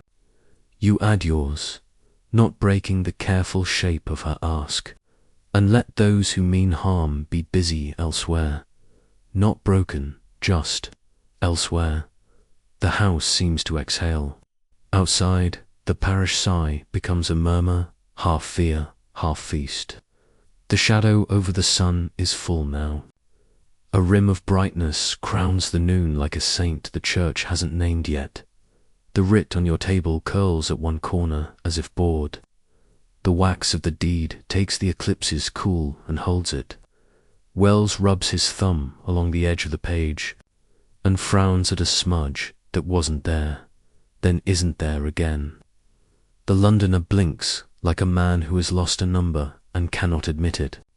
Hawes's pen splutters and then resumes its duty like an old horse deciding to be young one more minute. Sir William laughs. One sharp bark he pretends is at a joke he has not told. God's teeth, it's dark. It will pass, Eliza says, and isn't talking about the light. Wells shakes himself as if he's a hound who doesn't like rain. Your measures are acceptable, he says, as though the word cost him a small tithe of dignity. He closes the ledger without quite finishing the page he started. His clerk looks at his list and finds a column that refuses to add wrong or right, merely sits there being enough. Will return, Wells adds, which is not a threat today, merely the habit of a man who enjoys doors that open. The Londoner clears his throat. The boundary at the brook, he ventures, just to keep some thread in hand, held by hedge and rogation. Hawes says, almost gently, as if the day has made him remember the usefulness of plain nouns. We'll walk it after dinner like decent folk. Outside, the light begins to deepen back the other way. Birds remember hymns. Somewhere, the churchyard claps grown men, shamed by their own joy, patting cold hands together because children started it. Under your palms, the warmth settles to patience. You press once more, thank you in touch hand, lift away. The floor is only floor again. The chest is only wood holding something that will not be named by men who like to name things. Brother Thomas appears in the doorway, face pale with cold, and reverence both. He has the look of a man who has watched the ocean breathe. His eyes flick to the floor, then to your hands, then to Eliza's mouth. He bows not to you, to the fact that you didn't ask for a crown. It woke, he says. For a minute, you answer. For enough. Eliza corrects, softly they go Wells, with his writ refolded less like a blade and more like a napkin. The Londoner, with a number he can't keep hold of. Sir William with his pride ruffled and his debts slowed by 5 marks he didn't expect. To like taking in cloth, Hawes squeezes his hat and says, Rogation Monday, then, which is a way of saying we'll behave without such words. The light returns its furniture to the room, colour to wood, detail to elbows, gloss to Eliza's, hair that she pretends not to want. The children tumble back with Father Stephen leading the disorder, cheeks raw, eyes wide, Edith clutching a bit of smoked glass someone clever had thought to make. It was like God blinked, Agnes says, and then decided to keep us. That's good theology for 6, Father Stephen laughs. then sees the look you and Eliza wear and says nothing more. In the quiet after, you kneel and touch the floorboard once. It's only wood under your palm, only a house under your knees, only a day that has moved through its strangest hour and chosen to continue. Cover. You say again to whatever listens in the grain of things. The house creaks approval, or it was the wind, or it was relief deciding to sound like wood. Evening gathers with confidence. Somewhere back at the Abbey, Wells will tell a story about weights and measures and a house that was less interesting than he'd hoped. Somewhere at Sir William's table, the Londoner will frown at a sum and start it over and over until he accepts that 25 is what it is. And in your drawer, the deed dries its seal in honest day. On your mantel, the eclipse table goes back to being a curiosity. Under the floor, the round thing sleeps with one eye open and the patience of stone. You eat Yuletide supper with the people you bargained the light for. Tom tells the goose story twice. Agnes invents new saints for eclipses. Edward declares the king log harmless and is immediately proved wrong when a spark leaps and singes his sleeve, which makes him proud. Asterisk. Later, when the house is quiet and even your own name feels heavy with use, Eliza speaks into the dark. We asked for cover, but cover's a cloak, and cloaks snag. Something will catch. I know, you say. What will you do when it does? She asks. You turn toward her in the feather bed that still surprises your back every night. What we've always done, you answer. Choose. She breathes out, a warm ribbon in the cold room. Then sleep, she says. We'll need the choice rested. Asterisk. For 3 days after the sky blinked, the parish behaved like a child, promised a sweet well-mannered, because wonder was still in its mouth. Bread rose obediently. Hens remembered they were a hedge against hunger, not a joke. Even the river went about its business without plotting a winter mischief. On the 4th day, the first stitch caught. Joan Miller sent a boy with breath like smoke. Master Fletcher, please. In the mill yard her cap hung crooked with anger. Not grief, Wells. Wells's clerk stood by the hopper with his tidy little set of brass and a face like an abacus. False measure, he announced, loud enough for an audience, a short peck. Find a mark and shut 2 days for penance. Jones. Eyes cut to you. I've used my grandmother's peck on this stone since I bled the first time, she said, voice flat. Today it's a sin. You looked at the brass, then at the stone peck that had lived on that sill through plague and peace. The eclipse. Tugged in your memory the writ curling, the column that wouldn't add wrong, cover laid over your house like a warm cloak.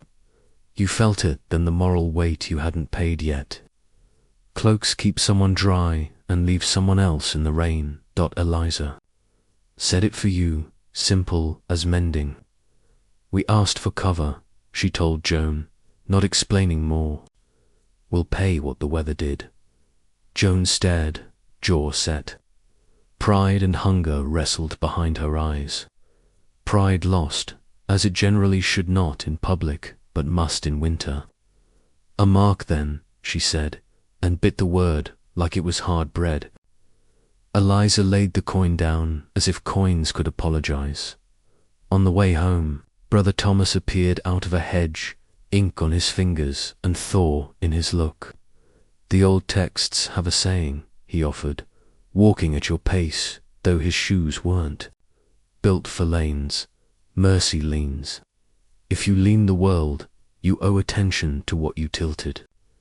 We noticed, Eliza replied. Do the books say what else we owe?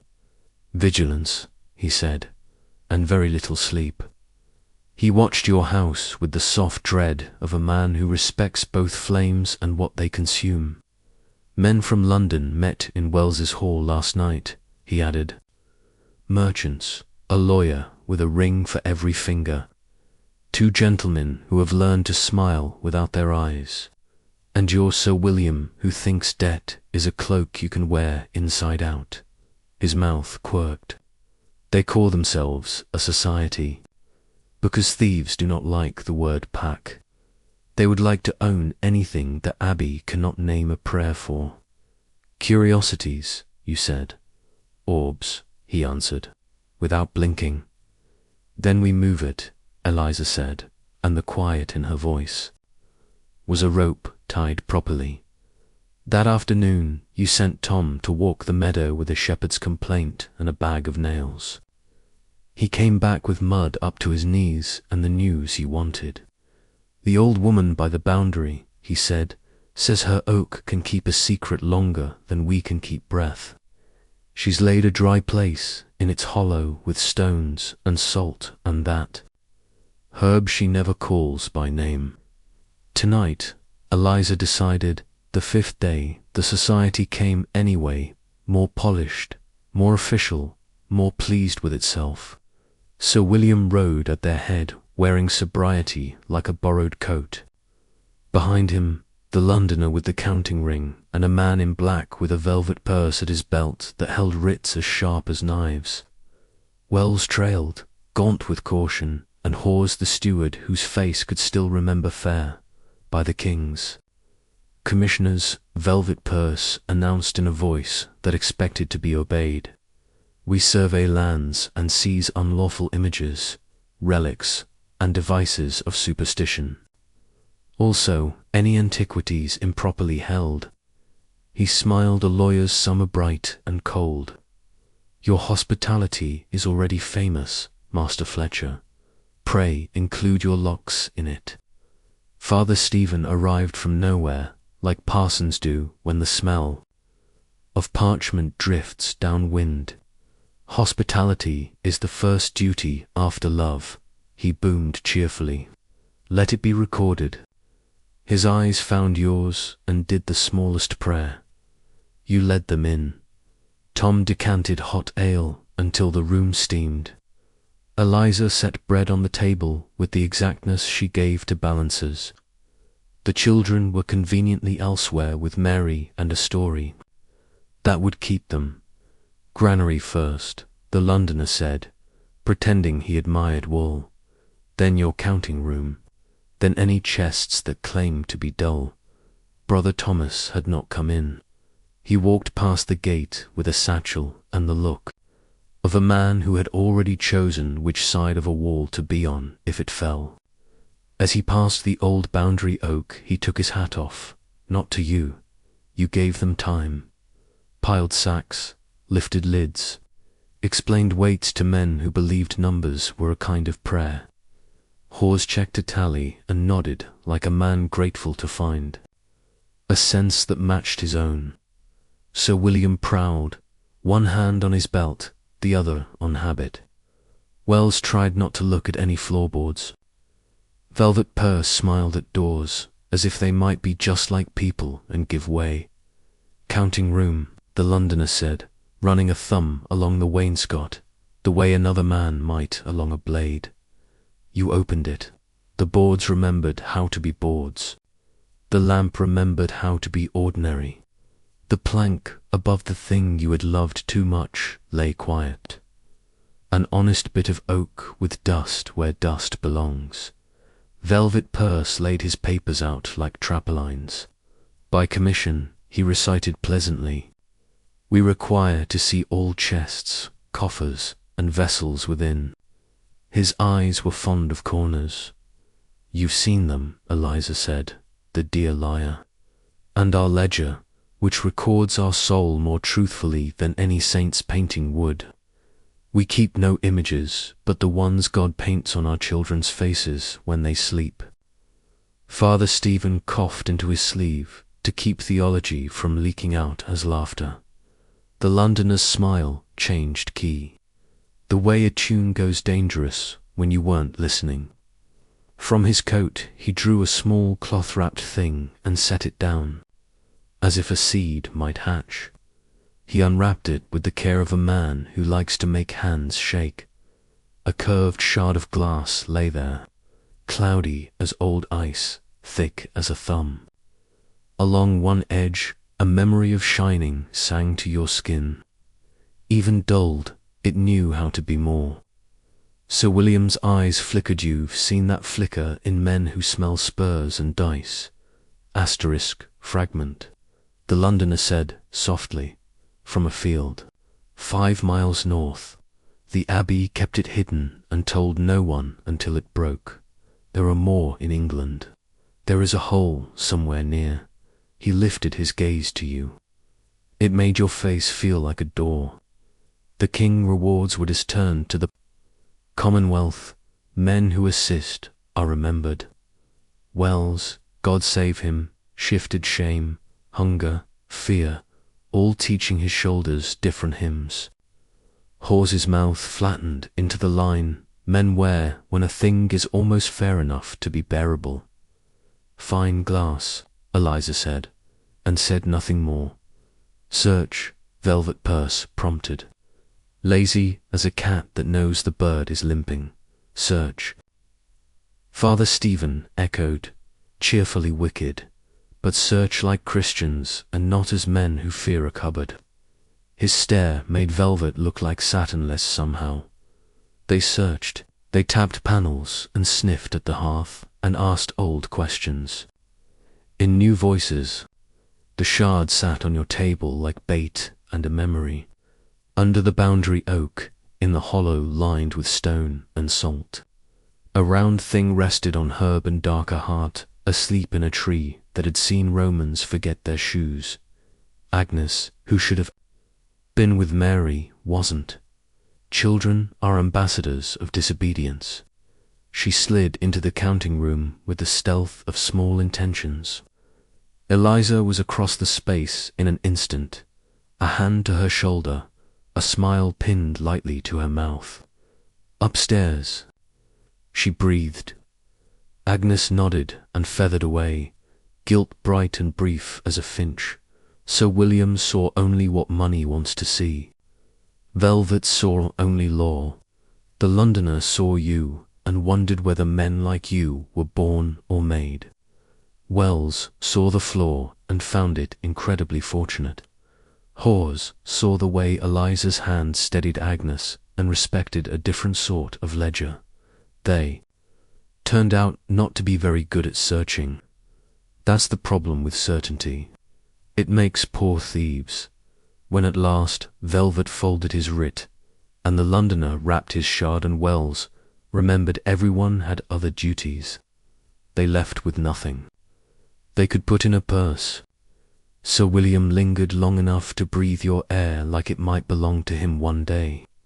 You do very well, he said, polite as a bite. We do enough, Eliza answered, and no more. At dusk, you took the back path to the oak. The old woman was waiting with a look you'd seen on midwives and captains, the calm of those who have watched life arrive, asking to be named. Heard men measuring what they cannot own, she said, stroking the bark. This tree remembers when law was a fire you carried from hill to hill. Leave your bright trouble here, in the dark place older than paper. You knelt. The hollow was dry and smelled of time and secrets. Your fingers touched the chest. The faintest warmth kissed your skin, as if the orb were trying on a thought in its sleep. Will it be safe? You asked, hating the child in your voice. As safe as anything that wants to be used, she said. Safer than inside men's walls. Sacred is just a word for hours in a tongue that doesn't like to say mine. You left it there, wrapped in its Roman velvet of shadows. The oak took it like a priest takes confession, without surprise, with a weight that felt like relief. On the walk back, the evening did that lovely English trick where smoke and damp decide to be the same thing. Tom waited by the stile. We good? He asked, low. For now, you said. For now, he agreed, which is the most honest sentence a steward ever speaks. At the gate, Brother Thomas stepped out from a holly bush like a penance. Cromwell's men will be in the Shire by spring, he said without hello. The Abbey will pretend to be a fortress until it turns into a shop. Wells will try to save the poor box and lose the bells instead. The society will call that progress, and you, Eliza asked. I'll keep reading the dead for instructions, he said, and keep trusting the living to disobey them wisely. He looked past you at the oak. Though you'd taken a turn no one not born here would have chosen. I won't ask where. I'm trying temperance. You've learned a new virtue, you said, not unkindly. I'm collecting them, he answered. They seem likely to be in fashion. That night you and Eliza lay awake, counting the quiet between draughts. The cloak, she said finally, hand finding yours beneath the sheet, snagged Joan and almost caught us. It will catch again. It will, you said. When it does, we pay, before anyone asks. And if they ask anyway, she pressed, then we choose, you said, the only answer that had ever fed you. Again and again and again. Outside, the oak held a round, sleeping idea. The house held a family trying to keep the old commandments and the new caution. Across the fields, the Abbey held its breath, and London, like a loom that never tired, set more threads. In the morning, a rider would come with a seal for news and a mouth for trouble. You slept and dreamed a sound like rope tightening. Asterisk at grey light the rider came, hooves ringing like a spoon on a pan. He wore the Abbey's colours, but not its confidence. Hawes. Frost had bitten his beard white, news with a seal. He said, breath-smoking, and trouble with a mouth. At your table he broke the wax. Commissioner's Day after 12th. Dissolution. In all but name, he read. Inventories, sequestrations, the lot. He did not sit. Men who serve 2 houses forget chairs. Wells has me ask if coin is to change hands, let it be a neighbour's coin. He can't write that, so I have. Eliza poured him hot ale, and the mouth whores glanced at the window, at a world that liked to listen. Sir William supped with Londoners. They mean to buy curiosities with land attached. They carry a parchment that makes pockets look holy. They'll come smiling. You sent him off with bread and a thin purse. He didn't count till he was beyond the hedge. Mercy leans by noon. Brother Thomas had a copy of the commission's wording and ink on his cuffs. The crown wants rents more than relics, he said, tapping the margin as if it were a rib. Curiosities are fashioned to them. Revenue is faith. He looked tired in the way men look when they love books and live among swords. If you would blunt the society's teeth, give them nothing to bite. Buy the jaw first. How, you asked? With what a wool man can lift. Use as he said, and you saw Oxford in him. Holdings to the use of the parish. Not church, not crown people. The law will try to dislike it and fail for a few years yet. He smiled thinly. Time will buy some time. Eliza's needle stilled over Annis's sleeve. We do it openly, she said. No tree-hollow tricks in the daylight. Let them call us what they like and owe us thanks in the same breath. 2 days before 12th night, you rode to Wells's hall. It smelled of smoke and the saint's damp. He met you with the face of a ledger that had learned sorrow.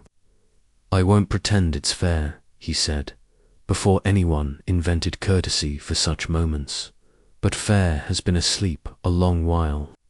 Then we wake what we can, you said, and laid a purse on the board, for the southeast acre and the quarry rights with it, for 2 copyholds to go with their men, not the abbey's whim.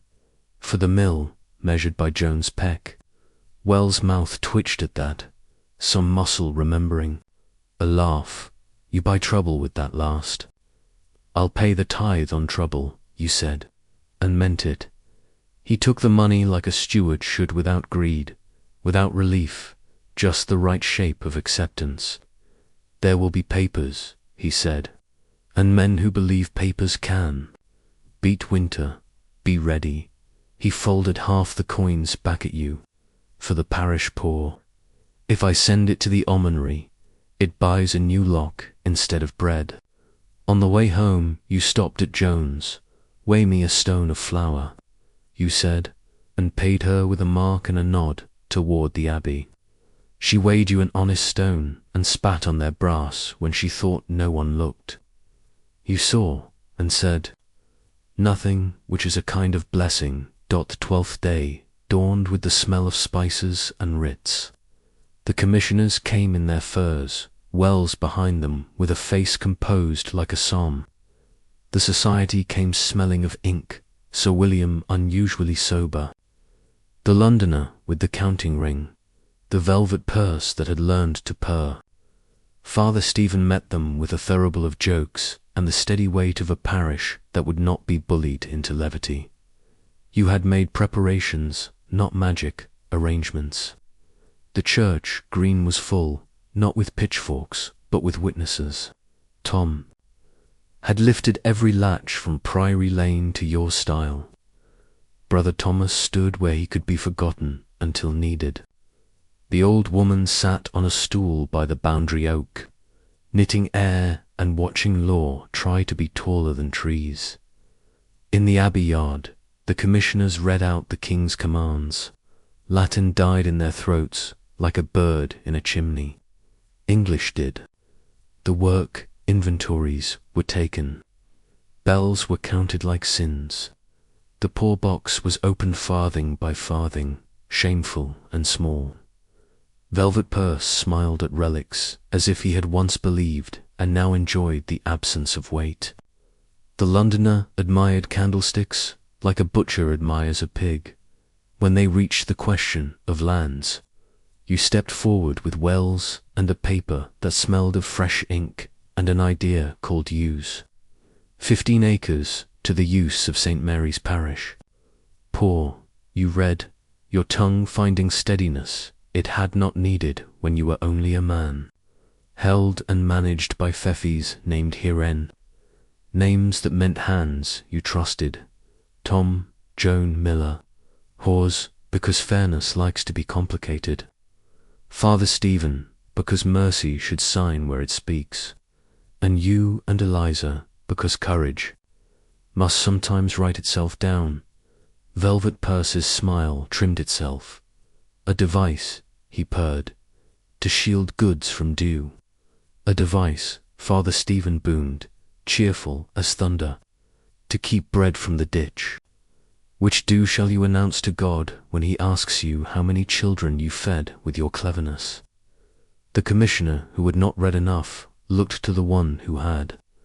The one who had read enough looked at Wells. Wells looked at the people, who would still be here when London went home. The Crown desires order, he said carefully. Order is better served when villagers aren't made wolves. I see no harm in neighbours holding what neighbours need while we sought glory from stone. It was not courage, it was the useful cousin of it. Sometimes that's the one that eats, sir. William shifted, a man surprised to find others learning the trick of his old clothes. The Londoner considered profit had never taught him patience, but it had taught him arithmetic.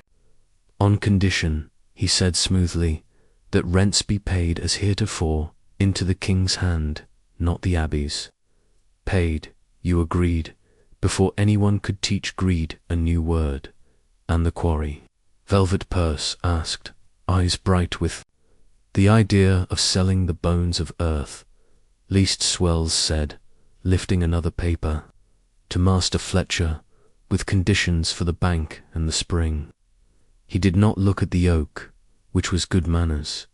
curiosities, the Londoner asked last, like a man asking after dessert. His hand drifted to the pocket where the shard slept. Any unlawful glass or pagan baubles hoarded under Christian roofs.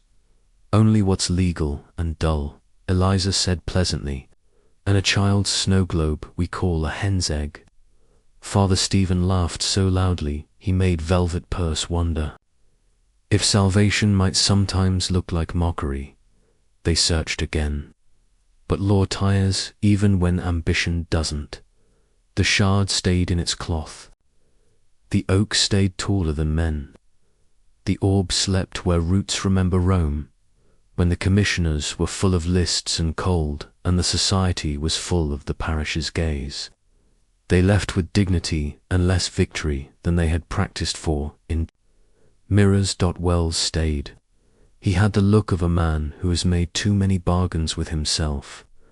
I can't save the bells, he said, not asking forgiveness because stewards are not permitted to want it, but I can save the peck and the path.